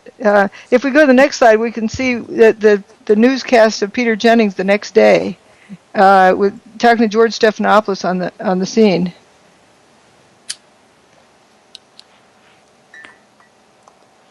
And you have to just go ahead. And today, George, I don't know if you heard a little earlier me raise this question, which was actually raised by ABC's Jackie Judd as we look at these areas down below. And the video where the towers used to stand and where is all the rubble gone? And have you been able to, is there any way you can answer that question? I'm sorry, Peter, I didn't get the question. Okay, I apologize. Jackie Judd and several other people keep asking us, when you look at where the towers used to stand, there is surprisingly so little rubble. Where did all the rubble go? It's a very good question, Peter, and I have asked some people who've been doing some of the rescue and recovery work this morning. If you look behind me, you can see the very remains, the skeletal remains of the World Trade Center. And one volunteer, Robert Gerlinski, explained to me the reason there's so little rubble is that all of it simply fell down into the ground and was pulverized, evaporated. And as I say, you have to feel sorry for him because his job is to tell the world what's going on, and that's the best he can do. I don't blame him. Right. It's like where is but what they were both documenting is the lack of debris. Right. Wow. I remember Julie and Pataki saying that everything was pulverized. I remember those words specifically right on 9/11, within 24 hours afterwards. Well, Judy, would you pulverize? Is that an accurate statement? No, pulverize is a grinding.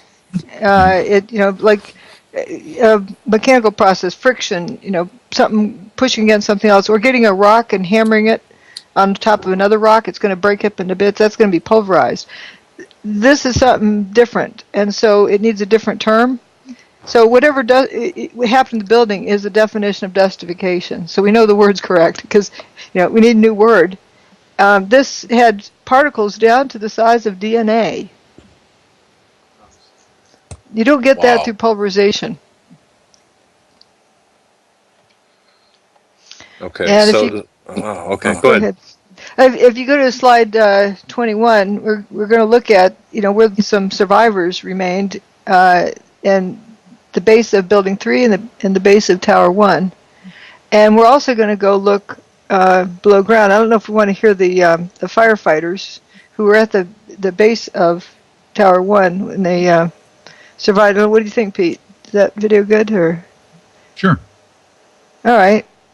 So that's slide 22. Voice above me. It was just a tremendous roar, and it was above. Sorry about that. Oh, and he'll talk about being lifted up. You don't get lifted up by a wind pushing you down the stairs. What would cause that? Or is that... Can I ask that question at this point? I mean... the levitation... Well, we just note that there's testimony of being picked up, and his helmet also came off. And there's various other testimonies like that. Here he goes. It was just a tremendous roar, and it was above, and it sounded like it was coming towards you, and then the wind, very, very fierce wind, and my helmet started lifting me up off the ground, and so that's when I crouched down. The next thing I just crouched down.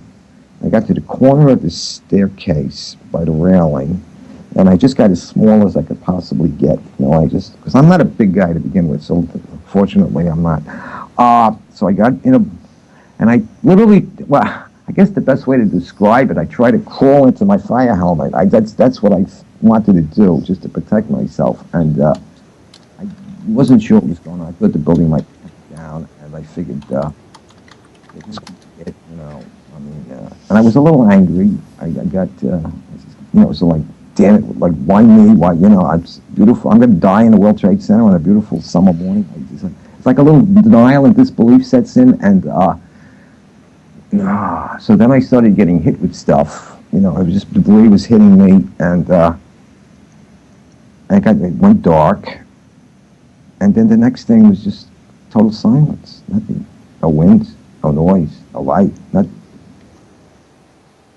And then I started hearing noises. I started hearing like moaning, and guys were starting to communicate, yell out. These were the guys that I was trapped with.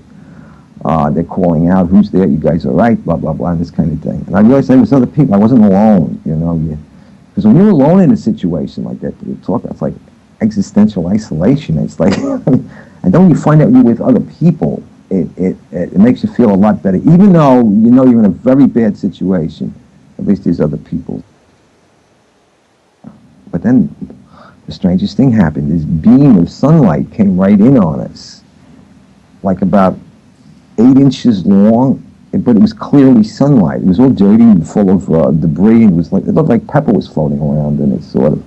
But it was sunlight, and I'm like amazed now. It's a 110-story building above us, and I'm looking up at the sun. But looking at the wow. I had no idea where you were. There was no way to tell north, south, east, west. It was just the whole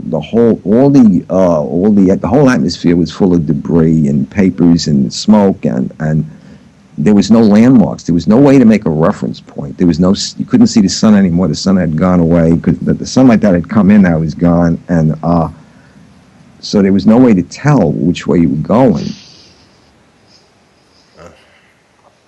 That's interesting. And they're at the base of that picture that's showing next to the video. They're at the base of that. At that moment, the picture was taken. That man should be about paper thin. Mm-hmm. Right, and another one from there, talked about that. He's looking up at blue sky. There's nothing above us. That big building doesn't exist. He says these were the biggest office buildings in the world, and I didn't see one desk, one chair, one phone, nothing. And another one described walking out into an empty football field. At minimum, he should be pancaked and pulverized.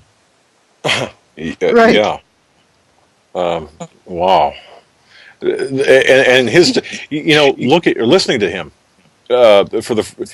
I've seen the interview before, but listening to him in light of the evidence that we're talking about right now, it throws a whole different perspective on his conversation, on his description of what's taking place. Right, because you're trying to fit it into the normal situation, which is what he was, trying to do. And go ahead, Douglas. I'm sorry to interrupt. Have you ever heard someone tell you, because they've told me this, that nukes or explosives were used? Yes. You ever heard somebody say that? Oh, sure. I always go back to this guy who was right in the middle of those so-called nukes or explosives, potentially. If that were the case, how could they have ever survived that? Exactly. Yeah. Even a conventional explosion. I have law enforcement people who've survived conventional explosions, and at that level, at that location, no. Mm-hmm. And as I kind of jokingly say, is it Ride 'em Cowboy riding on top of a nuke? Oh yeah, Dr. Strangelove type thing. Okay. Yeah, it's you don't sit on top of a nuke. If there's a nuke in the basement underneath these guys, it's just and none of them talked about feeling like they were burning up. Wow. All right. So now we have the eyewitness, a very significant eyewitness account of somebody that's inside this the tower. By all rights, he should have been flattened. Now, one could say, well, miracles happen. But for him to describe what he saw, being in the position he was, it sounds to me like everything just turned to dust above him, and that space opened up, and miraculously he saw the sky. So, and it turns out that's all that was left is just that part of stairwell B that those guys were in. Okay. And people above it. Well, there was two people above them that also survived. One guy was the 9/11 surfer. Like he rode down the wave, and he landed on top of that stairwell B, right above those guys. On 23, by the way. Okay. Want to go to 25? Unless you think we should also do that long video on 24. Yeah, 23, it's good that it shows, like, what Jay Jonas was saying about... On the floor, it would not only make a noise, but it would cause tremendous vibration. So we're being bounced up and down off the floor, hearing this collapse coming closer and closer. Mickey Cross was caught on the second floor. My helmet started flying off my head. I had forgotten to snap my helmet. So I grabbed my helmet. I guess instinctually, I just pulled myself down the corner. The collapse of the North Tower created a massive rush of air. I was blown down 6 stories down to the first floor, and all I can remember while I was being blown down was, oh my God, oh my God, oh my God. There wasn't any time to think about anything. The 110-story tower disintegrated in just 10 seconds. It was that fast, yet for me it was kind of slow motion too at the same time. And I remember thinking to myself, I said, oh shit, this is it, we didn't make it.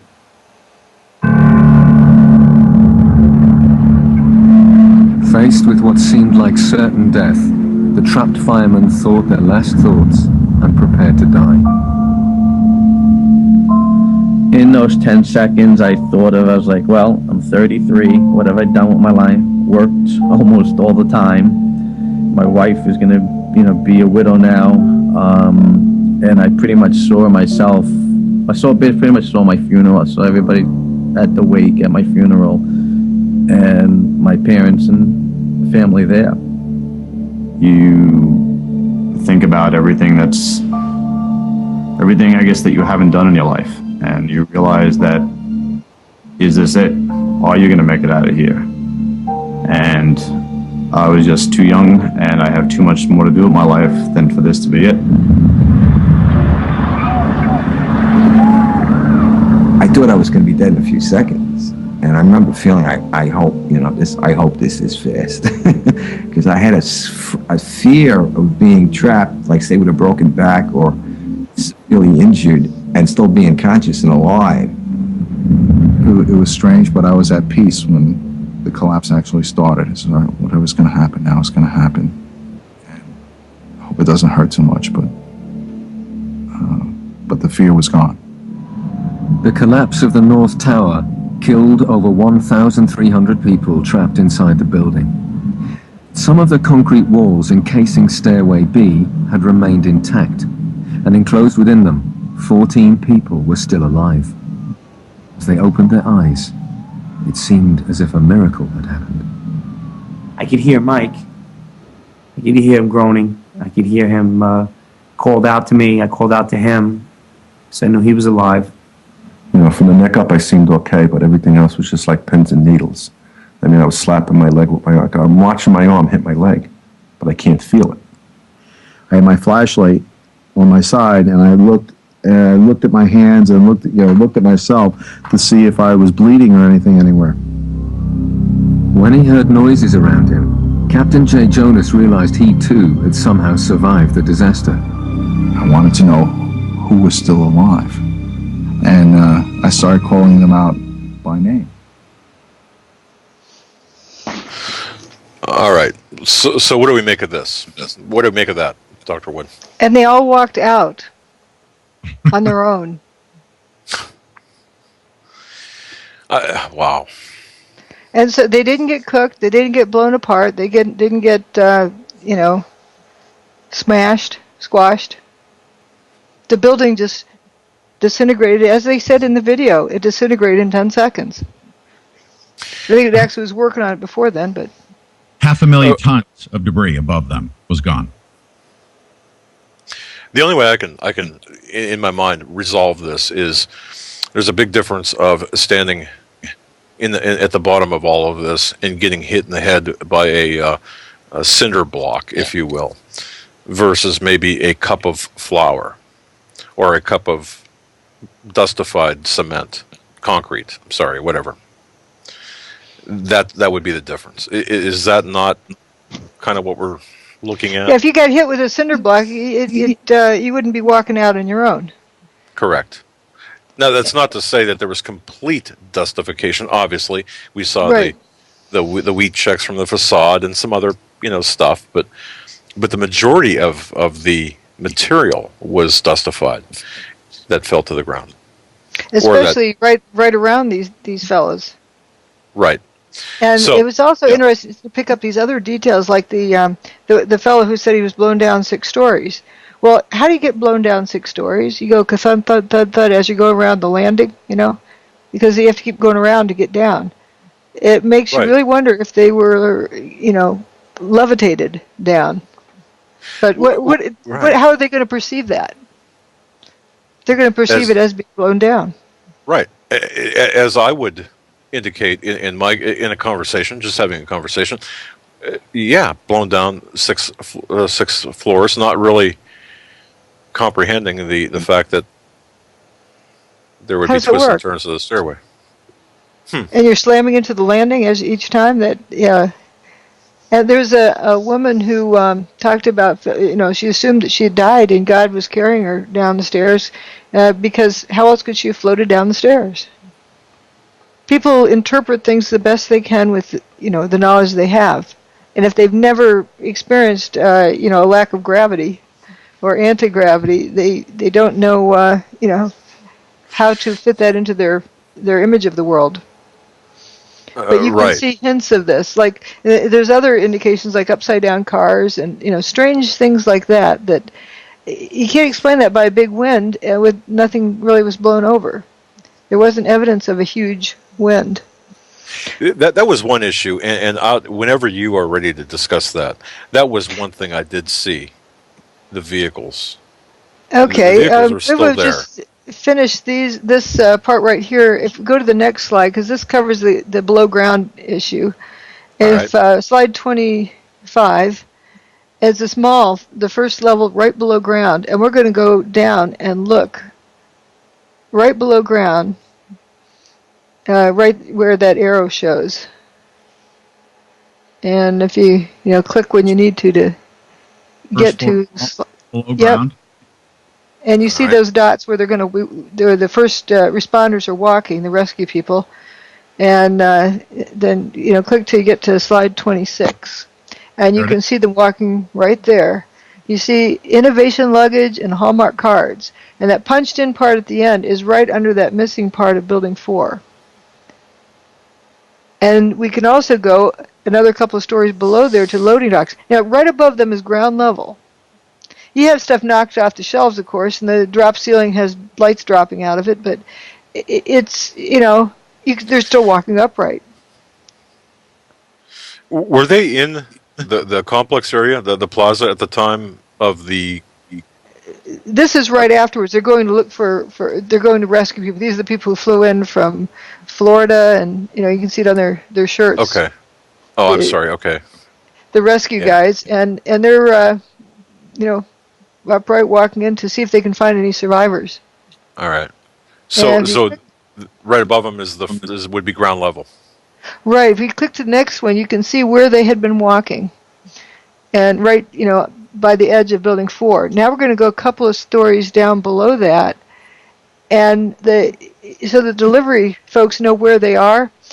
It's color-coded. It's purple under Building 5, and it's green under Building 4. So when we look down the aisle, we'll know where we are. And this picture we're coming to was taken after 9/11. If you click to slide 28, you have more dust down there probably than usual, but the lights are still on.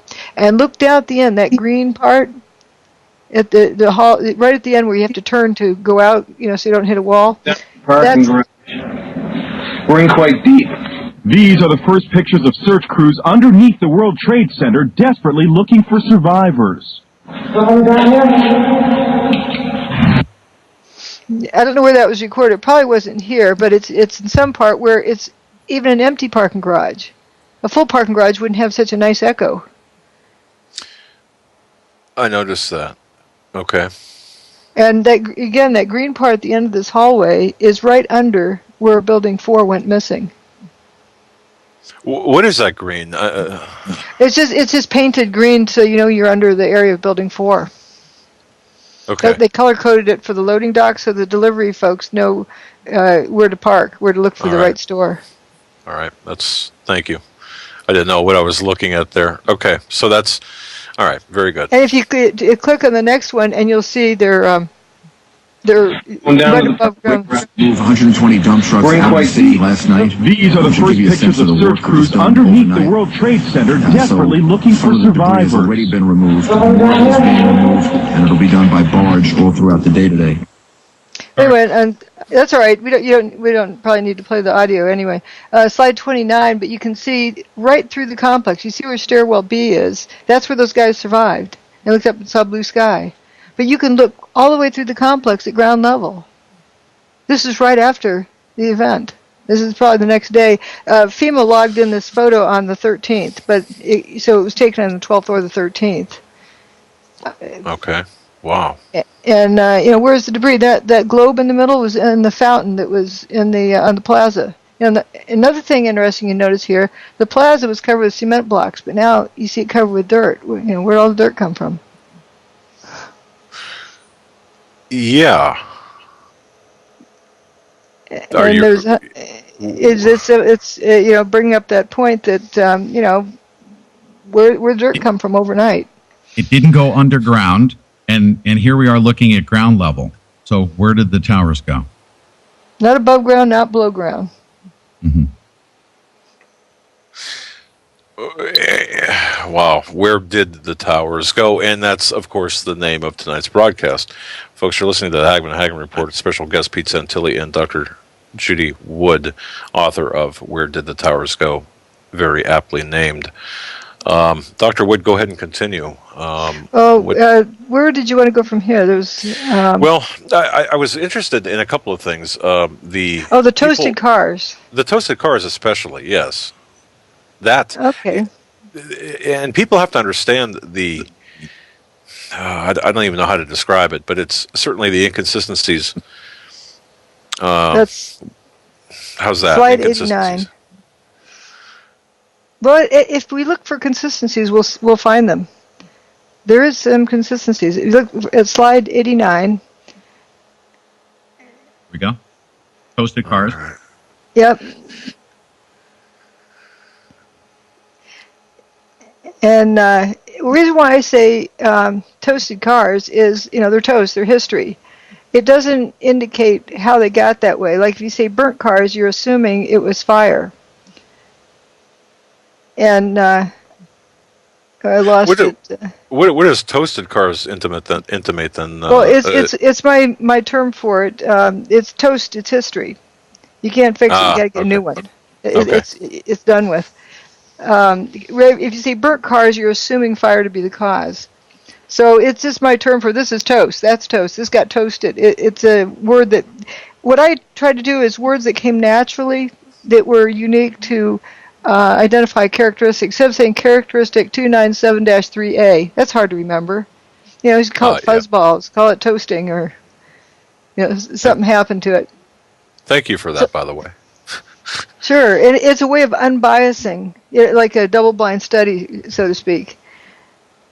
If we look at slide 90, if you go to that, this is a car that was taking a picture of it on under FDR Drive. I don't know how it got there, but what I do know is that's strange. If you look at it, you see the trim that goes around the windows is kind of flopped over, like it turned to jello, and And you have a back tire that's intact, and it looks like an intact gas tank. The back end doesn't look affected. but something toasted that car. Now, Joe and I were at this very spot. We know where this is relative to the towers. It seems as if there's a line of demarcation, or well, I don't know where this was when it was toasted. Now there are some strange things, like there's some strange things on the Manhattan Bridge that an EMT said that they could feel the heat from the bridge, but that's like 3/4 of a mile away from the World Trade Center complex. So all I know, remember, know what you know that you know. I'm not going to make any assumptions about where this car came from, but what I can say is that's weird. And notice the flopped over, that window trim. It's just weird. Okay. And if we go to the next picture, and this one I call the wax spot car, as in, new wax job in the back end. Yeah, and if you click it once, you get a blow up of the first, the upper left corner, and you can see that the front half is totally toasted. Inside's totally toasted. Back end, in pristine condition as far as we can tell. So if that door were open and you had this rip-roaring fire going on inside, isn't it going to lap around that door? Yeah, how do you explain that abrupt line? Right, I've never seen a car fire, and we've both Joe and I have investigated a lot of car fires, both arson and accidental. I've never seen that type of. It's almost as if.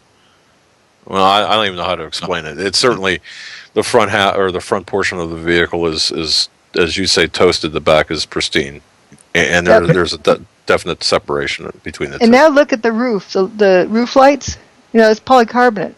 If you had a rip-roaring fire inside, nice big oven toasting away there, why aren't the lights melted? Wow. Right here. Look at that. How could that be? It is not physically possible, is it? Well, obviously it is, because there it happened. And ladies and gentlemen listening to this, if you want to go to HomelandSecurityUS.com, courtesy of the Pete Santilli Show, you can see the slides we're talking about. That's HomelandSecurityUS.com. You can see the slides that accompany this audio broadcast. Wow. Please don't drive old Rent-A-Wrecks around. They have cars that are in good condition, so you can pretty much assume that it had a nice rubber gasket around that door. Just put that into your thoughts. Rubber gasket. Yeah, rubber gasket, like for water seal and noise isolation. I have one of those on my vehicle. I know. And if it's torn, you hear road noise. And so they probably have an intact rubber gasket before this happened to it. So if you click. But yet the lights, once again, I've got to, just for those listening to this and not having the benefit of seeing this, you've got a car without rubber gaskets in the doors. Well, we don't know. I'm just saying that probably had that to begin with, and just to realize that might be a pattern here. Okay, but the lights, the polycarbonate lights are on top in good order, basically. Right. Okay. All right. And notice there's no scraps of glass around the lip of the windshield. No seal left. This almost looks wire brushed, ready for a new paint job. Good eye, by the way. Now, if you click again, we see the other side of that car. This is why I call it the wax spot car, because it's got this spot on it. It looks like wax job just in that spot. Fire doesn't do that. It looks like somebody masked something out in the darkroom. This was an aha moment for me. If you have some type of interference of energy fields, you might be able to get that, but a regular fire does not, totally toast something and then have an abrupt line and 1 nanometer over in pristine condition. Wow. All right, folks, notice that Dr. Wood is presenting evidence, physical evidence, and has not come to any or not made any definitive conclusions about what this evidence suggests at this point. And when you collect enough evidence, then the evidence tells you what happened if you listen to it. And we also noticed that the trunk lid is popped open. So I've noticed that trend on a lot of vehicles, like it affects the door latches and trunk latches, it seems. So if you go to the next slide, you can see where these vehicles were distributed around town. Now, those ones that I showed you that were found under FDR Drive, I don't know how they got there, but there were some at the South Street Seaport where a first responder, saw him go into apparent spontaneous combustion, and he had to rationalize. He said, well, it must have been a fireball that got loose from the World Trade Center, rolled down the hill and hit these cars, because why else would they go into spontaneous combustion? So he witnessed those ones lighten up. And again, on the Manhattan Bridge, first responder somewhere on the Manhattan Bridge said it was so hot you could feel the heat from the bridge. But it wasn't conventional heat. It was something that was perceived as heat. It's another piece of the puzzle. And that area just north of Tower 1 and 2, that whole long, like 4 blocks, every single car was toasted along there. But no trees were toasted. There was unburned paper. No buildings were toasted. And then there was the car park. By the way, this slide right here got me, in your book, this illustration really got me wondering. The map? Yes. If you, I mean... There may have been other ones in between. I've just put what I've, noticed, what I have images of.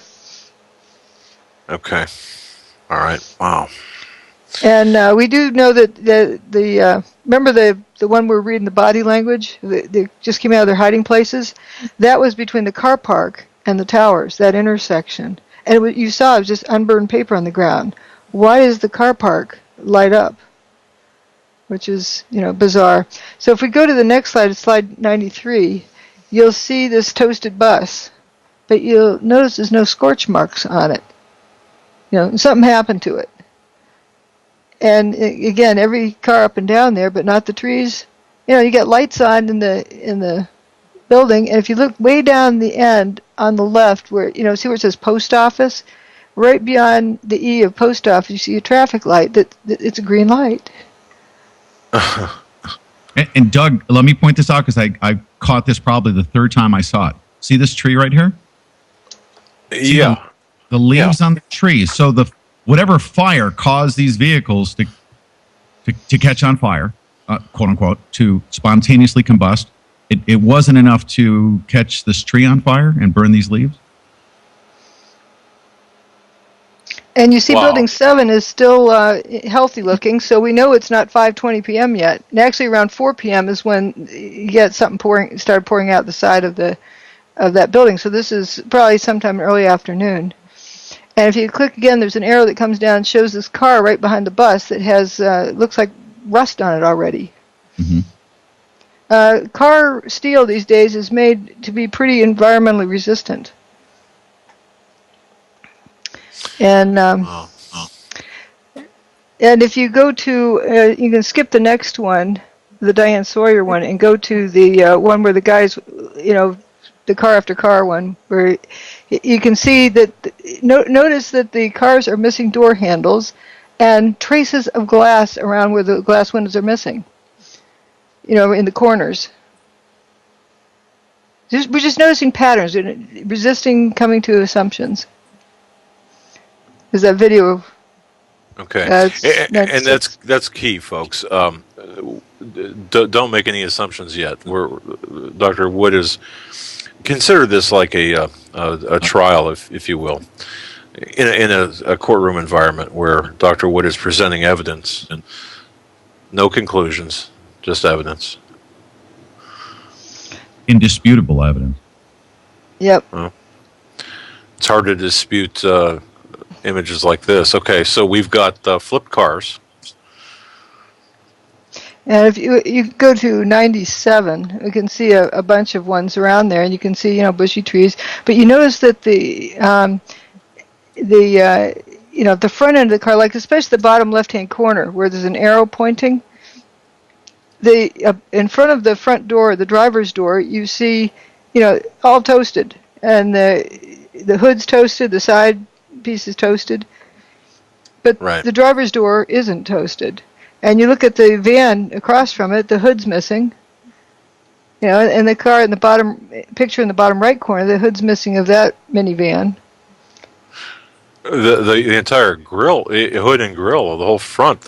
Wow, yeah, okay.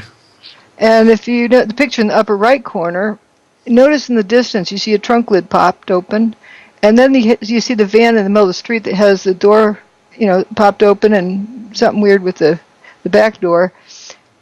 And the hood looks like under the hood something weird happened with the one on the edge, but the one in the foreground, notice around the lip of the windshield, it's spanking clean, like it's ready for a new paint job, like it's been sandblasted. Where there would be a rubber type of a gasket or seal around that, right? Right. And do you see any scraps of window glass in that car? No. That's weird to me. The picture in the upper left corner, you see a mail truck that's kind of slumped over, and the police car in the foreground, in the bottom right corner of that photo, again, we have the back end is toasted, but the door is not, like right around where, you might have an insulator of a rubber gasket. Right. And rubber gaskets don't insulate regular thermal fires. Not too well. And by the way, paper everywhere. Oh, yeah. Unburned paper. Unburned paper. And I don't know if I should point it out, in the upper left-hand photo, it looks like a body part on the ground there. Why would that be way up there? And it's just, we don't have reports of people being toasted in their vehicles. But there's evidence that the vehicles became toasted right after the building's demise. Several of the first responders said, it was right afterwards that the dust went up and blocked out 100% of the sunlight. They couldn't see their hand in front of their face. But thank goodness this car in front of them just lit up, because then they could see where they were. So it lit up right afterwards. So that's a pattern, too. All right, and I think that's a very important thing to keep in mind. So you had the lack of visibility because of the particulate matter in the air, right? But yet we were able to get, or people were able to get their bearings because of flames or fired vehicle fires. Right. All right, folks, you're listening to the Hagmann Report. We're up against the top of the hour break. Very special guest, Mr. Peter Santilli, The Pete Santilli Show, and, of course, Dr. Judy Wood, author of Where Did the Towers Go? That's the question we're asking right now. Where did the towers go? We're going to be back in about 2 minutes for the final hour of this very special program. Stay with us.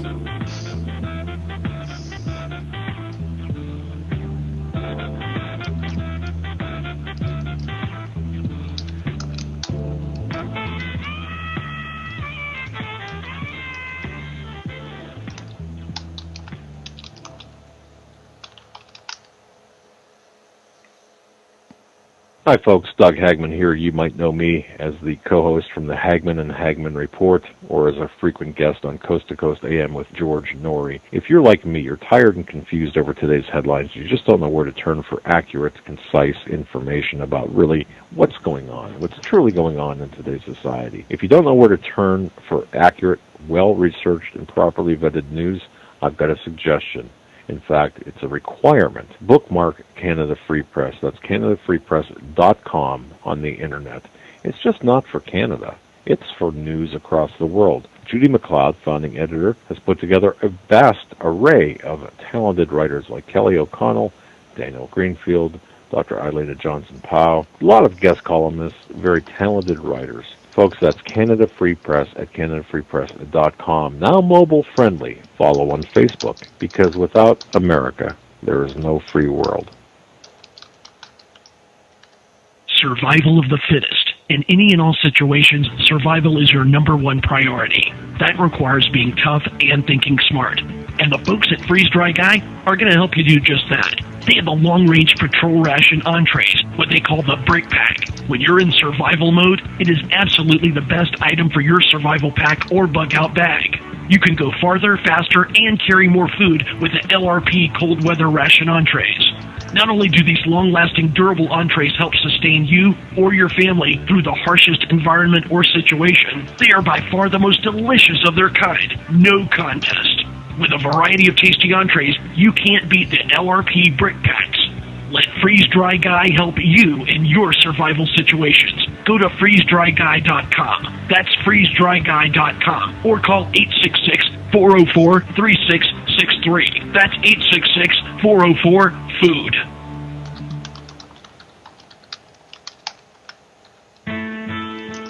You better wake up fast and listen to this, America. The Obama campaign has launched attack squads disguised as truth teams dedicated to intimidating and silencing all political dissent carried over the internet that criticizes the Marxist Obama. Truth squads specifically focused on covering up Obama's endless trail of lies, corruption, and subversion, and using the Gestapo power of our own government to police and censor the internet and shut down websites that dare to carry the real truth about Obama's Marxist coup. Remember the names of these Gestapo-style agencies at work right there in your neighborhood. KeepingHisWord.com, KeepingGOPHonest.com, and AttackWatch.com. KGB, SS, and Gestapo-style police-state gangster organizations at work to silence the important voices of patriot dissent, some of which have already been shut down by Obama's orders. Adolf Hitler would have been proud. We're the 21st century Tea Party patriots.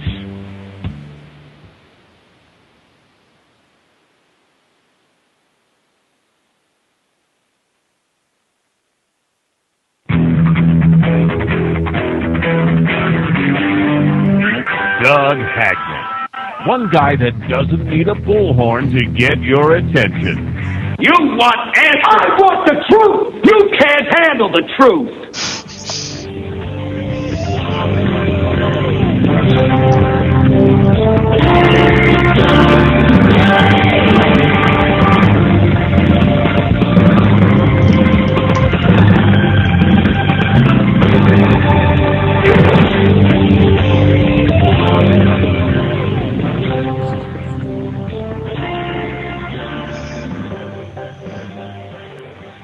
And welcome back, ladies and gentlemen, listeners from coast to coast, viewers worldwide, to a very special broadcast of the Hagmann Report. This is the 26th day of February 2013. Very special guest, Dr. Judy Wood, wheredidthetowersgo.com and drjudywood.com, and Pete Santilli, host extraordinaire of the Pete Santilli Show. That's petersantilli.com. All links accessible via our home site at homelandsecurityus.com, along with the video presentation, the PowerPoint presentation. Pete and Dr. Wood, welcome back to our third and final hour. I guess we've got to kind of get to the grist of this. Now and folks, listening to this, Dr. Wood is laying out evidence as one would in a trial. And I know, people are always looking for this immediate fix. They go right to the, what's the end of the story? If it lasts more than 30 seconds, I can't handle it. You've done a great job methodically laying out evidence. You're not talking about conclusions. You're not talking about spaceships landing. You're not talking about anything except a very narrow set of physical, or very narrow offering of physical evidence, which is as it should be in an intellectual, honest discussion.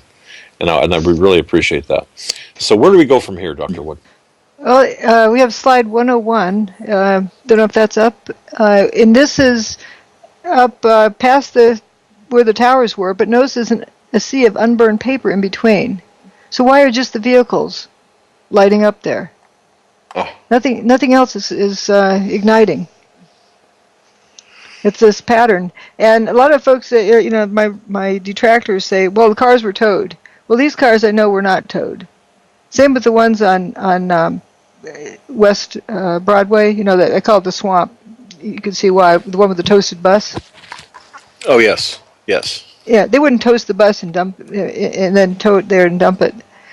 So if we go to slide 102, we can see where that toasted car lot is relative to the towers.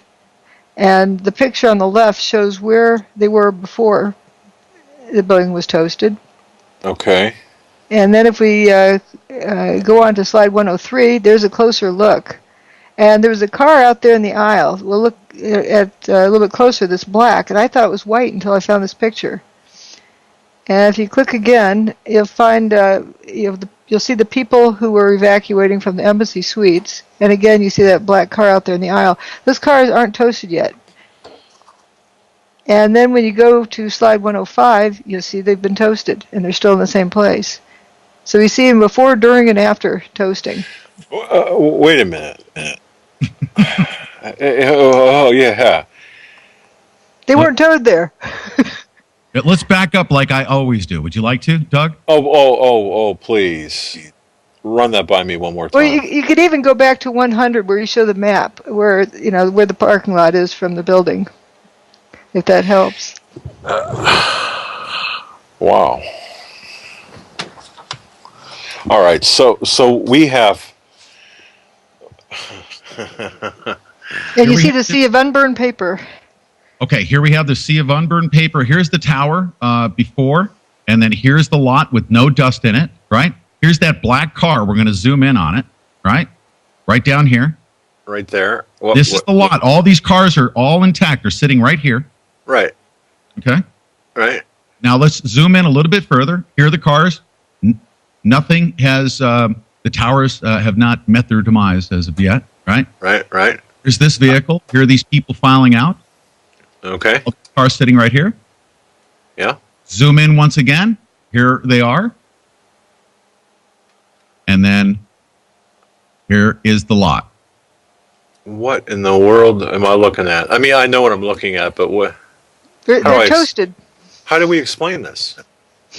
Well, how do you explain that those cars, whatever energy caused them to toasted the cars, but not the paper anywhere? That's interesting. That's probably the most impactful to me.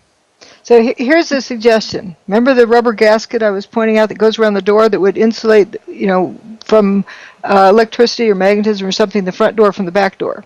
Right. Where it wouldn't stop a regular fire. Now, cars are up on rubber tires. Let's say there's some sort of a charge in the atmosphere that builds up in the cars and they can't discharge quickly enough. Okay. That would explain why, if you notice signposts are not toasted, buildings aren't, trees aren't, they're grounded pretty well. The cars are not significantly grounded. Well, aren't they grounded by their rubber tires? Rubber is not very conductive. It's like a rubber insulator. All right. You can tell. You can tell my brain's looking for a rational explanation here, right? Right. Does that work for you so far? It does. And I even know somebody who can reproduce that same effect and has the same results. Go on. You got me. Okay. Well, we'll just put that aside. It's just toying with that idea. Okay. And let's see. You want to go to 106? Yeah, weird fires. Let's do weird fires. And if you go to 107, we're going to look at that West Broadway. I often refer to it as the swamp. And if you go to 108, you see this toasted fire truck. And that door, there's Patrick Connolly ducked in there when one of the towers was coming apart, and he came out, and he said that you couldn't see your hand in front of your face, and then thank goodness that car went into, lit up and went to spontaneous combustion, or apparent spontaneous combustion. And if you go to slide 109, and note that, are you going to have debris on fire falling down just in that canyon? Does it land on the buildings to the left or to the right? So you're going to say that it just fell down that canyon. It only fell on vehicles. And it was, and also the roofs of the cars weren't necessarily toasted. There's something that affected just the vehicles. And Patrick Connolly walked out from point A there, walked up to intersection C and turned. And when he turned, you could see the cars. The next image is, you see in 110, firefighters are walking through these apparent fires, and they're not concerned about anything. There's ho-hum going for lunch break. Wow. All right. And on the left, you see a sea of unburned paper and just the vehicles toasting. Okay, for those just listening, we're looking at at a vehicle in flames, surrounded by what, Joe? Paper. And firefighters walking through. And trees with leaves on them, by the way. Once again. Or paper hung on the trees that isn't burning. Right. Even the most hardened skeptic would have a very difficult time explaining. I mean, not even the hard. Boy, I've got a hard time. Mm-hmm. Are you telling me that canyon only, the debris, flaming debris only hit the vehicles and it went around the trees that were overhanging over the cars? No, then the signposts are fine. Mm-hmm. We're on 111, I'm sorry. Okay. And, hot things glow, but not everything that glows is hot. Just because you see something glowing. Now think of an incandescent light bulb versus a fluorescent light bulb. They both glow. One's hot and one's not. Ah, okay. And if you click that, you see this temperature chart that aluminum melts. Often people are shown those pictures on the left to get them to memorize cue cards. But if you think about it, if it's something that's white hot, it's hot because it's glowing because it's hot. If it's white hot, that's at least 1200 degrees centigrade. And iron melts way above that. So if in that photo, if stuff is that hot, why isn't the paper burning? The glowing stuff is sitting on paper.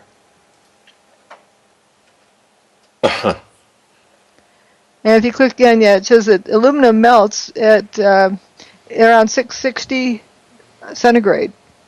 So if that aluminum is glowing because it's hot, it should be a puddle. Because aluminum melts before it gets to glowing white hot. Okay. Okay. And so this is obviously is glowing. That's aluminum cladding. It's glowing for a reason other than because it's hot. Do I dare ask now why it's glowing? Hot things glow, but not everything that glows is hot. Okay, if you go to 112, and you can see a blow up of the corner of that piece of aluminum cladding. So we know that aluminum would be a puddle if it were glowing that color because it was hot. Right. And these things I call Cheetos, I don't know what it is. These little, they look like the snack food Cheetos, and they're glowing. That was my way of saying that it's not, hot glowing metal pieces, just so that you identify that characteristic. These little squirmy things that, they look like Cheetos. And note the paper, right? It's glowing near the paper. Yeah. And we click this. This is where we get the audio from the thing. Yeah, the video. The firefighters reporting molten metal like a slurry or a steel mill or a volcano. Those are quotes. Giant pools. What about the pictures of them dragging oxygen hoses all over the steaming supposed hot metal? If it were that hot, you wouldn't dare do that, would you? Well, we do have the infrared photos of the molten metal.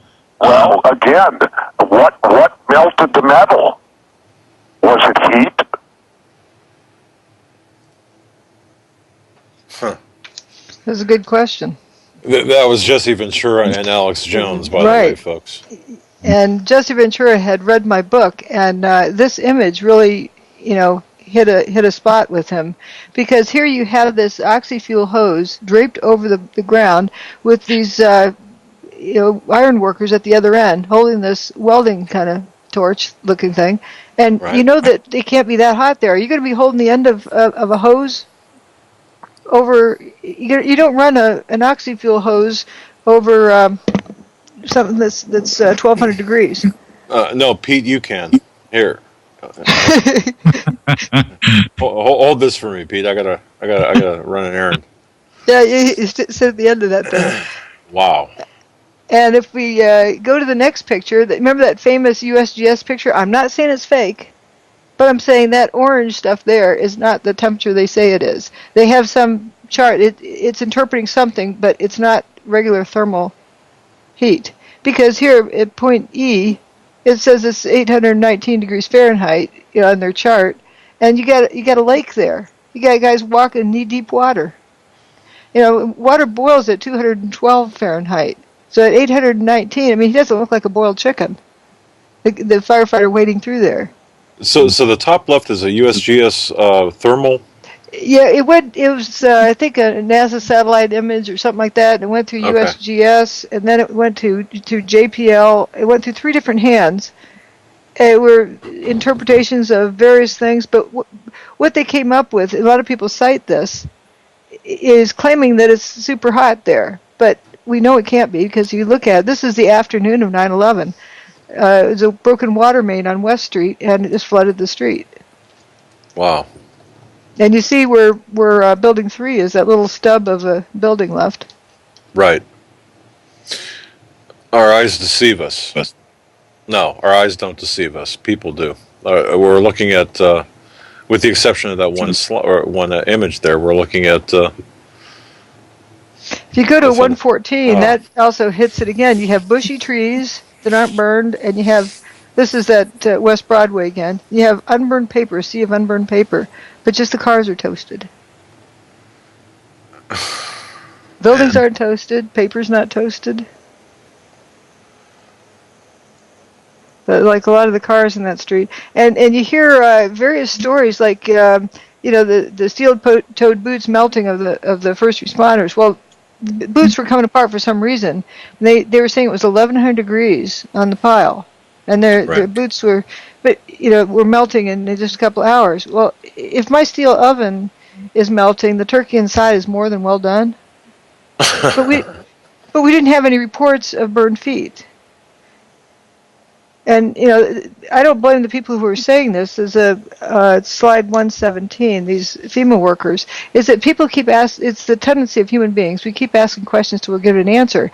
And in an emergency kind of situation, you don't stop and ask it, consider if that makes sense. You just grab it and move on.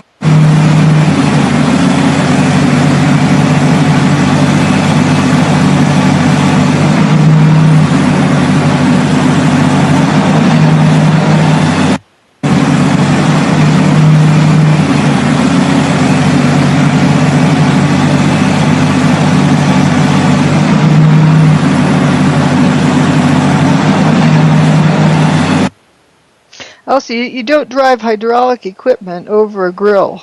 It's, I think, 82 degrees centigrade is the maximum operating temperature before it takes on permanent damage to the hydraulics. So what am I seeing here? Something, think of plasma. There's plasma that exists that is not at high temperature. And think of a fluorescent light bulb. Those are things we know about. People are assuming an incandescent bulb because they know that glows, but a fluorescent bulb also glows, but for a different reason. Right. And then the next, slide 117, that's the famous, just repeating the answer, steel-toed boots melting. Oh. And these aren't material scientists. They're FEMA workers. They're doing the best they can. Delivering whatever the rescue workers to do their job, like the ones working in the hotspot. Steel-toed boots is one of the biggest things. Steel-toed boots? Steel-toed boots. Out still on the rubble, it's still, I believe, 1,100 degrees. The guy's boots just melt within a few hours. But can you walk on a grill without cooking? That's 1,100 degrees? But these people just kept repeating this, and they didn't stop to think, does that make sense? Like the next one is Rudy Giuliani. 118.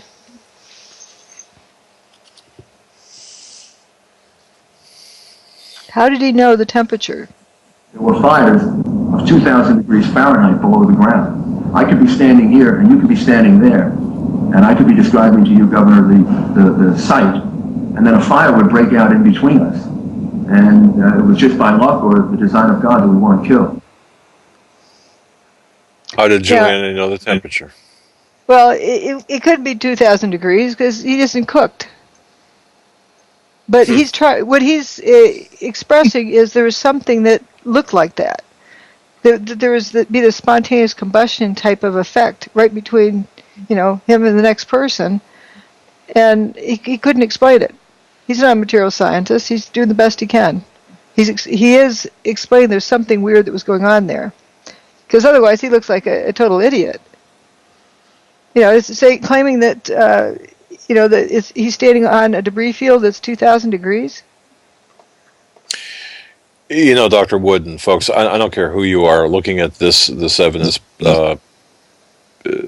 being offered by Dr. Wood. I'll tell you something. This is mind blowing. Wow.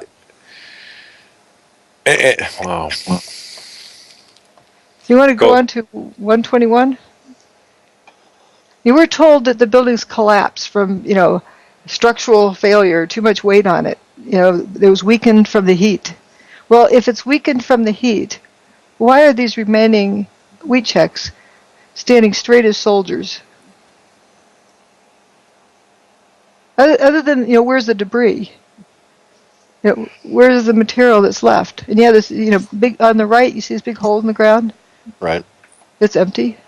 And if you go through the images on the next page, you see that's how you'd expect something to buckle. It'd be bending around the horizontal axis if there was too much weight and failing due to too much weight being on it. But as we see in slide 123, the remaining wheat checks are rolled up like rolled up carpets, and that's curling around the vertical axis. The building's not loaded that way. But not from weight, though, correct? Right. That's what this says. The building did not fail from too much weight, because I think everyone's familiar with stepping on a pop can, soda pop can. Sure. And the edges are wadded in and out, like bending around the horizontal axis. They don't curl up around the vertical axis. The circle of the can doesn't get into a tighter circle. Right. Okay. And that's a good analogy. And these outer wheat checks, they look like they're curled around the vertical axis. Okay.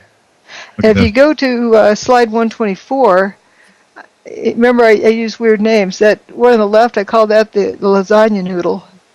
It doesn't look like a failed buckled column. When you stand on a soda pop can, it has sharp, kinky, buckles.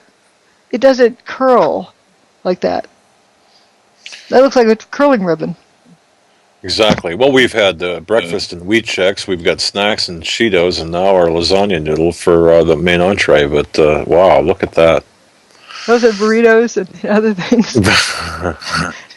But so we go ahead. Chef Judy. Exactly. Yeah. There's someone who survived through the events of that day, and they said, anytime you're in New York, I'll be glad to take you out for burritos and tacos. Oh, man. But yes. Okay, so what we're seeing here is certainly not what we were told. And I don't know how to describe this. Go to slide 25. We're coming up, drum roll here.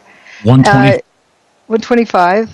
And you see some of the steel columns, some of the core columns. Those are robust, beefy columns from the towers, and they're curled more than 180 degrees. How does that happen? And they also don't have any kinks in the corner. It's a smooth bend, no cracks. And a lot of folks have seen that big horseshoe column. These are, very thick, robust columns. And that is mighty strange. And if you go to slide 126, you see from the Bankers Trust building, and it was said there was no fires in that building, yet there's this image of this I-beam that looks crinkled up. And I challenge any engineer out there who's been through statics class, they know how to draw a free body diagram. Draw a free body diagram of that beam and show me the loading on it that would create that. I don't think you can do it. Not a mechanical loading. And already we've seen a lack of high heat, so you can eliminate thermal energy. We've also seen building parts turning into dust in midair, and that eliminates any kind of kinetic energy weapon, like something hitting it, like a missile, a bullet, a wrecking ball. That doesn't cause things to turn into dust in midair. 127. Yep, 127. You see the see-through holes there. And on the left, that's those are the buckling modes. It doesn't do what we saw happen on that. And if you skip to 129, we can see an example. One night I was, roaming around the internet, and I came upon a blog where I saw the reproduction of every single one of the phenomena that I had identified. Like, whoa, I got to go see this guy. And 129. And the image on the right is solid molybdenum, about 2.5 inches in diameter, maybe 3 inches, 2 3/4 inches, somewhere around there. And it's pretty much smooth. There's a little bit of a buckling in one of the corners, but this isn't buckling from failure. It's like the thing became jello and then it curled itself up. Like, sometimes you throw something in a fire and it curls up kind of funny. It's like that, but it's not heat related. And I got to go see, this guy and see what he puts together. So if you go to slide 130, I contacted this person and sent him this picture and said, does your neighborhood ever get to looking like this? Here we have a flip car in front of a toasted car. We have all the marble facade missing of the building behind it, but nothing else damage of the facade. And the window glass, we have the inner pane is still intact while the outer pane's missing in some of them. And if you, with close-up shots, you can see it looks almost like a soldering iron poked holes through a thing. And it turns out he can cause levitation too. Here we go, 131. Yeah, that's from. Go ahead and play that. And I picked up the camera just out of habit. And something in the back of my mind said, run, run, run. And never in 20 years of shooting in New York have I run from an assignment. But something in the back of my head just said, run. And as I hit the corner of Liberty Street, it was almost being picked up by a tornado, almost being picked up by a wave. It was like being picked up by the black cloud. That black cloud had substance. It was like night, but it had a solid feel to it. It was like gravel, hot gravel, and just picked me up and tossed me about a block. At one second I was running, and the next second I was airborne. And I lost my glasses, I lost my cell phone, I lost my pager, but managed to hold on to both cameras. And remember Mickey Cross talking about feeling like he was lifted up. Another one, the gust of wind came blowing down, but it lifted him up. And the other fellow talked about being blown down 6 stories. There's evidence of levitation here. There's. Sorry. And if you go to 132, slide 132, here's John Hutchison's work. He's got this toy boat in a little tank, and he's got water droplets flying up, floating upward. 132? Yep. That's whose blog I tripped upon, this eccentric character in Vancouver, Washington, who tried reproducing the work of Nikola Tesla, T. Townsend Brown, and several others, and discovered some really weird stuff. And it's like, ooh, let's have some fun. Wonder what happens if you turn this knob and that knob, and had water levitating. But you'll find he reproduced every one of the effects. And this is things we aren't taught in physics class or in our books, school books. We're taught about electricity, magnetism, and how they're interactive.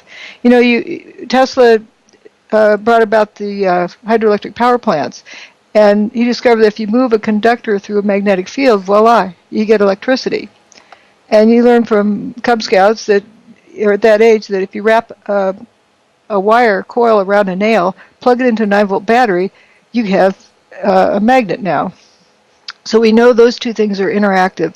And it turns out that gravity is also affected by magnetism.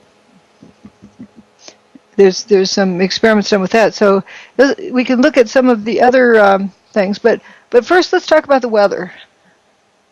Number 135. Slide 135. Time to talk about the weather. What was the weather like on 9/11? You can't have a real good, crime scene analysis if you don't discuss what the weather conditions were, right? That's right, and it was just a gorgeous day, not a cloud in the sky. As nice as can be, is what CBS said.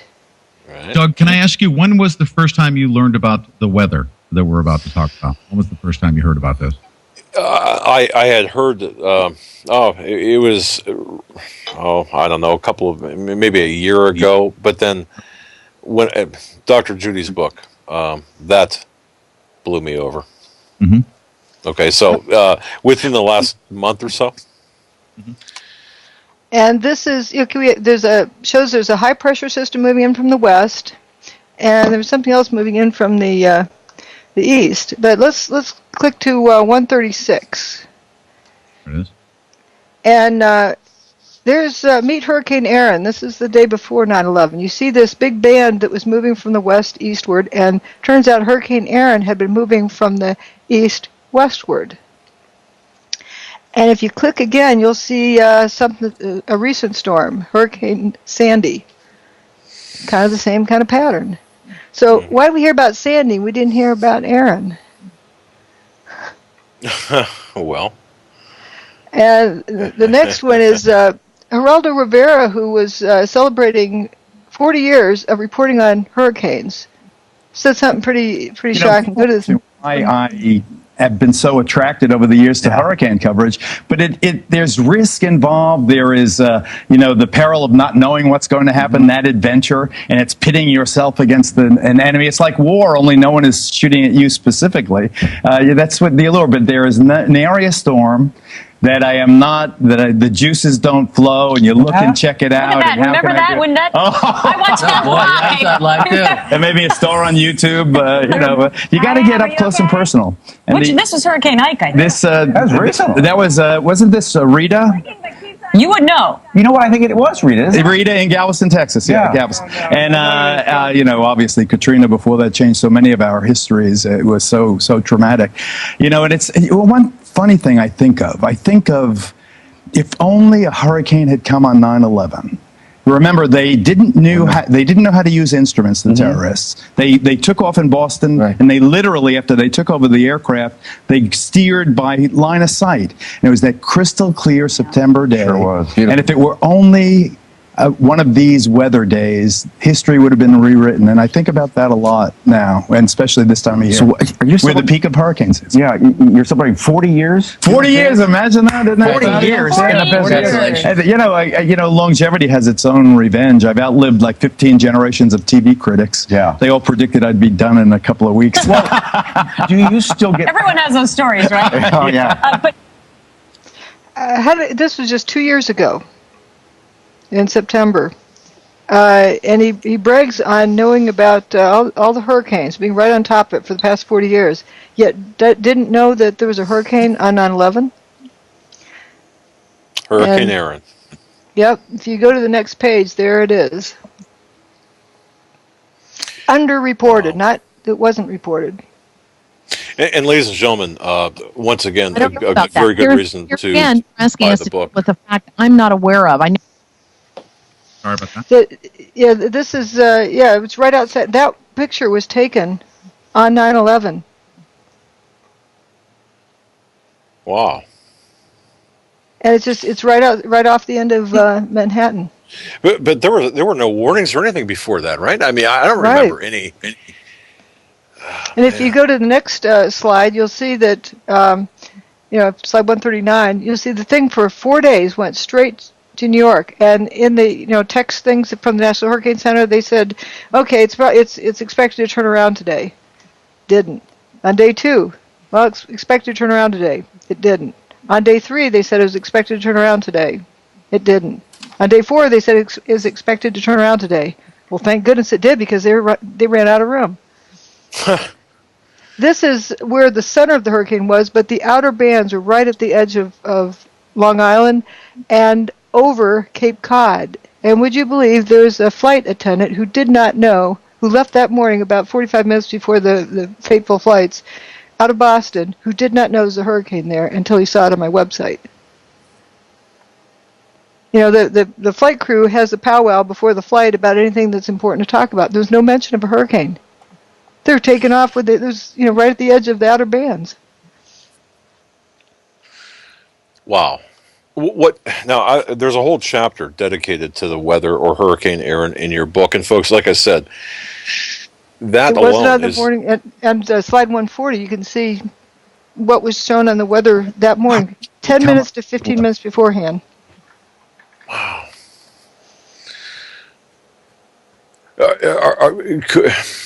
We can see, yeah. Boy, it took a hard right turn there, didn't it?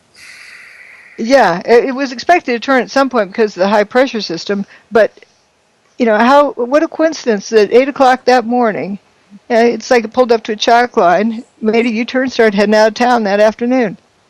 It was the closest it had been, but it kind of stalled out there for about 24 hours surrounding 9/11, before and after. And, constant wind speed, constant air pressure, constant location, like a controlled environment.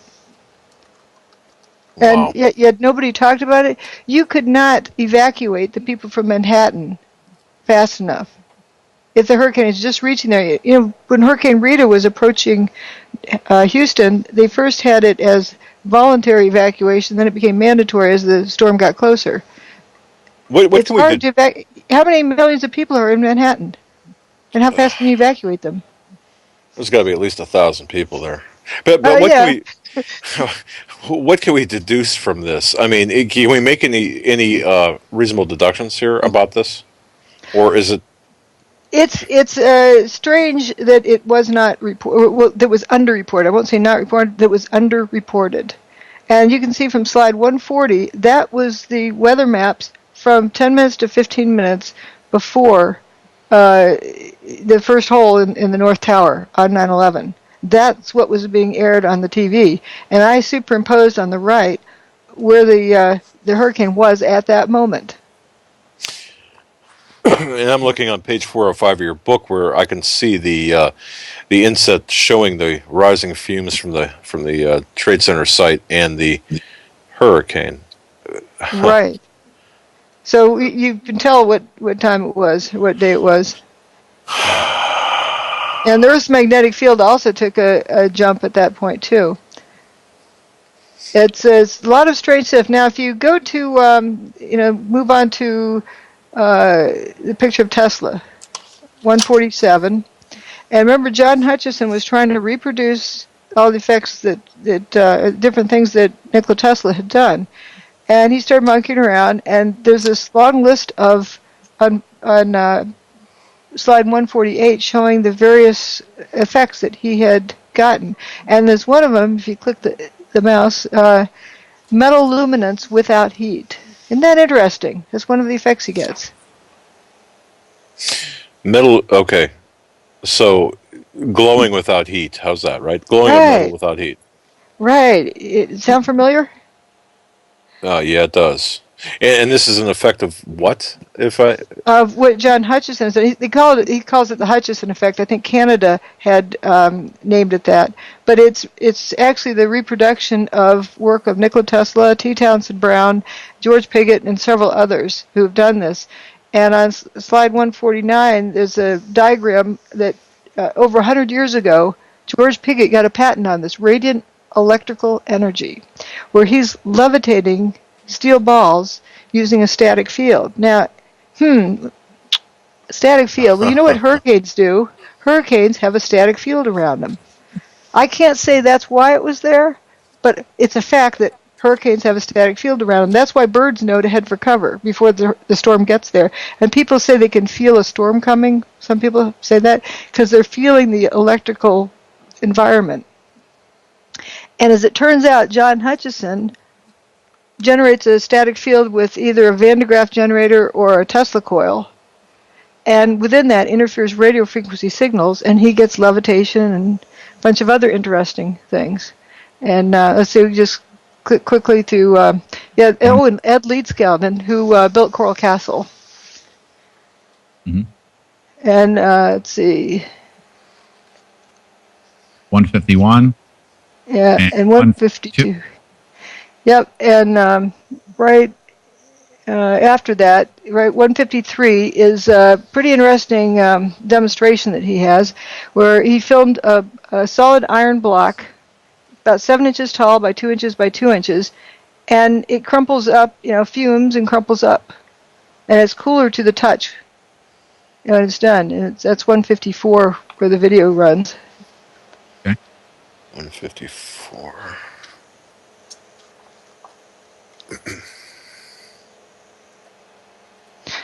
Flames?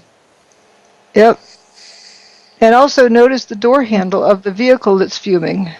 Here's the block. And the fuming. And by the way, this is wood underneath. It's not toasting. Wow.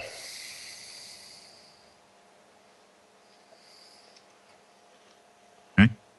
Yep. Now, that car has a busted out window. If you have smoke inside that needs to come out, why is it coming out the door handle instead of out the window? And it was door handles that were missing a lot. So whatever it is, it tends to be material specific, at the outskirts of it. Wow. And if you click next picture, we can see these weird fires at the WTC. And if you click again, 156, here's John Hutchison's boat experiment. Now, notice when the gizmo is turned off, the water's calm. When it's turned on, you see the water jumping up. And you'll notice a pattern here. As soon as it turns off, the boat goes into spontaneous combustion. And this is a plastic boat. Doug, have you seen this? I haven't. Okay, watch this water. It's on, right? And then he turns it off, and then look at the glowing. See the water? It's on, and then he turns it off, and then boom. The energy gets up. Remember, Patrick Connolly comes out. He said he couldn't see his hand in front of his face because the dust was blocking out all the sunlight. Then, thank goodness his car went into spontaneous combustion because then he could see where he was going. Are we seeing water droplets levitate? Jumping. Yep. Jumping. Mm-hmm. Energy source is turned on, and then it turns it off, and then boom. See that? Holy cow. Yes, sir. Okay. And every one of the phenomena that we witnessed at the World Trade Center, and I didn't find John Hutchison's work until after I'd already. Remember, you let the data come to you. You don't force it anywhere. And I still didn't know what it meant, but I just, kept collecting the data and looking at the various categories. And I saw, fuming. Matter of fact, John Hutchison has a name for the fuzzy blobs. We didn't talk about that, but this thing I described as fuzzy blobs, he says, oh, yeah, I call that Carl. They named it after somebody. My goodness. Okay, so we've got, I'll tell you what, we've got about 10 minutes of the show left. Dr. Wood, what's going on here? There's a phenomenon that we aren't taught about in school. Can you jump to 166? That's the flying trucks. Remember, this was on TV last spring, April 3rd. There's all these tornadoes that were in the Dallas-Fort Worth area. Yes, but the pictures are mind-boggling. Look at these right now. These tractor trailers we're going to show you, they look like Tonka trucks being thrown through the air right there, and then they piled up. There it is right there, right after the massive twisters. They were just flying through the air and twirling. And entire neighborhoods were torn up. We have the roof ripped off from a home. The entire... As it went across a transport company, trees flying through the air, semi, the trailers, there you go, a couple of semi, look at that, the beds of the trailers twirling around in the sky and then dropping down from at least 50 feet high down into the ground. We saw trees, there goes another semi. And it's spinning. It's spinning, down it comes, bang, lands on its nose right down at the ground. Big piece of a tree there that just got hurled up, I believe it was. So certainly we have seen a destructive tornado on the south side of Dallas, still within parts of the area south of Grapevine, north of Arlington, a possible tornado in the Dallas-Fort Worth Metroplex area, as well as over on the east side of Dallas, in toward the area around the Mesquite area, just to the west of Mesquite and east of... So this is not a new physics. This is a physics that we just haven't been taught. It exists in nature. And notice again, these were the trucks on rubber tires. Well, it wasn't dumpsters. Why were trucks so easily affected? And you know how when tornadoes hit trailer parks, there's more damage. It's yet a different kind of physics than we were taught, but it obviously exists in nature. Now, if you can control that and figure out how to recreate it in your lab or whatnot, that's free energy. Okay, so what we're looking at is, I mean, just if I was to make a conclusion based on the evidence I've seen right here, I could say with certainty, number one, the official story about what happened to the towers and Building 7 as well. I suspect this also goes for Building 7 too. Yes, yes. Okay, what happened?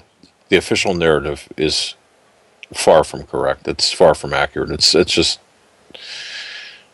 But you're bringing in now at the end of this the Tesla energy and I guess we would call it, well, just look at the front of your book, free energy technology directed, basically evidence of directed free energy technology. Right. Let me say what the technology was. We can say beyond a doubt, most of the buildings turn into dust in midair.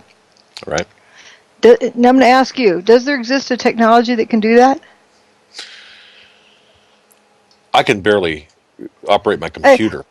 If you say no, I'm going to ask you how something happened that was impossible to have happened. We know it happened, so therefore there must be a technology that can do that. Right. I agree with that statement. Correct. Okay. Now that you have that, we know that such a technology exists. Think of what else that technology can do. It doesn't necessarily have to be used for destructive purposes. If we use that for good, hey, there we go, free energy. That's what the cover of my book means. This is evidence of such a technology in existence. But yet it may have been, or one could suggest that it played a role in the events of 9/11. Well, yeah, there's a technology that exists that can do these things. But go ahead. I'm sorry. I also look at it, Doug, that free energy technology exists. That's exciting. But this technology is in the wrong hands, and they've used it to kill 3,000 people on 9/11 and 1 million people thereafter for war, for profit. That's why it's so important that we convey this to as many people as possible. And Pete and Dr. Wood, I like the fact that we did not get into the why or the who. It's just the look at the evidence and the what. That's right. They'll look at the evidence, and I know some people might be frustrated and thinking, well, no, we have to do it methodically. We have to do it step by step. 30 years, a lot of time spent in a courtroom. This is how it's done, and I think you've laid out a very compelling argument here, or a case that, well, some sort of energy. Energy was directed. It was given instructions to do something that it normally doesn't do, that we're not familiar with. It did something that we don't normally see it doing, and also was directed geographically to destroy buildings with the WTC prefix, but not the building across the street. All right. So that's what I mean by directed energy. It was in the most general sense, it's energy that was directed, and it was used as a weapon. But we don't need to use it as a weapon. We can use it for good things. So the beauty of this discovery is that once people wipe away the brainwashing and look at the cover image of my book, it's plain to anybody around the world. They don't have to go to see John Hutchison's lab to believe that this exists. They can look. They all saw what happened in 9/11. That's proof that free energy technology exists, and the whole world can know that it exists. Then people can develop it in the light of day. Pete, Mr. Santilli, where can we find? Now you've got on your website the presentation from Dr. Wood, correct? You've got all the parts that you did with her. I think 4 parts or 3 parts. I sure did. Yeah, the entire presentation from start to finish. Okay, so folks that are interested in watching this in additional detail, perhaps getting things that they might not have gotten tonight, can go to your website. Mr. Go ahead. And also the book, wheredidthetowers.com. Yeah, look, folks. I'm a big proponent of books, and I'll tell you one thing. This book that I've got in my hand right here is worth its weight in, if not gold, certainly silver, because it goes painstakingly through all of the evidence that was laid out here in a methodical fashion. And I have to thank you, Dr. Wood, for writing this book. In closing, Mr. Santilli, take a few minutes. What are your thoughts? Of course, we want to give Dr. Judy the opportunity to give the final remarks, but Sure. I do. I'm here today to not only help facilitate, to help Dr. Judy with giving the visual presentation, but I'm here to say that somebody like myself who was very curious, I'm a patriot, former United States Marine. I actually submitted my application to join the Air Marshals immediately after 9/11. And I was led to believe right then and there that, brown people in the desert had actually perpetrated 9/11. And then I discovered that 9/11 was an inside job around 2006. And I was essentially told, look over here, it's the government, it was nanothermite, it was all these other things. But essentially I discovered back in October or November of last year that I've been taken away from the evidence that we just saw today, that I was intentionally diverted away in what we call a PSYOP that we've literally all been under for the past 10 years or so, to look away from the evidence. And I encourage everyone to do exactly what I did and what Dr. Judy Wood taught me to do, and that is to just look at the evidence yourself. It's indisputable. There's no way that anyone can tell you what you're seeing isn't what you're seeing. Look at it yourself. You see the hurricane, you see all the stuff that we've seen today, and you'll realize that we've been under a PSYOP. And you need to resist it and know what it is. But most importantly, free energy technology exists, and right now it's in the wrong hands. Very good, Dr. Wood. You've got the closing 2 minutes. Your final thoughts. Know what you know that you know, and know that everything else you don't know. And don't fill that in with assumptions, because you're fixing to mess up then. If someone is pulling off a magic trick on you, or a PSYOPs, you're going to be led to make assumptions that are incorrect. And if you, like I explained, that if you begin with looking at who did it or how they did it and arguing about that, you're assuming what the problem is. So you're only solving an imaginary problem, and you will never, ever solve the real problem. But if you look at the evidence, you can see it. And my book is written to empower the reader to be able to understand for themselves. I don't want people to believe me. I want them to believe themselves. We got into this mess by everyone turning their thinking over to someone else's keeping. We need to take it back into our own keeping, and that's what the objective is of my book. And we can purchase your book where, Dr. On my book site, which is wheredidthetowersgo.com. It's hard to type because it's all one word, and it'll be available also on Amazon. There's a back order right now, and then there's used books for lots of high price. And they're also available on Pete Santilli's site. And Mr. Santilli, your website? PeterSantilli.com. And also, I do want to offer to anyone, I believe that 500 or so pages of evidence. I pretty much guarantee anyone that purchases that book, and I've gone out on a limb to say that if you're not completely shocked by at least one item in that book, and convinced that free energy technology does exist, return the book. We'll cover we'll refund your money, cover all of your shipping costs. It comes with 90 seconds. An absolute guarantee, money back. Fantastic. Well, I don't suspect many people will be returning any books. Mr. Santilli, Dr. Wood, God bless you both. Thank you so much for very methodically laying out your case tonight. Where did the towers go? And everyone should be asking that question. That is indeed important. God bless you both. Thank you so much for appearing on our show. Thank you so much for having us. 60 seconds. All right. Good night, folks. Ladies and gentlemen, we've concluded the program tonight, the Hagmann and Hagmann Report. Tomorrow night, we'll be back regular time, 8 o'clock. Joe and I in studio. Stay or join us tomorrow night. God bless you. Have a good night. Joe, closing comments?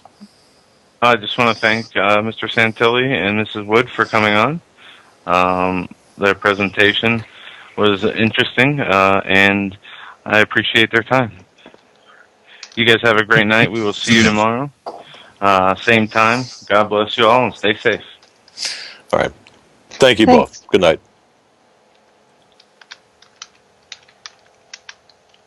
Thank you for using Blog Talk Radio. Goodbye.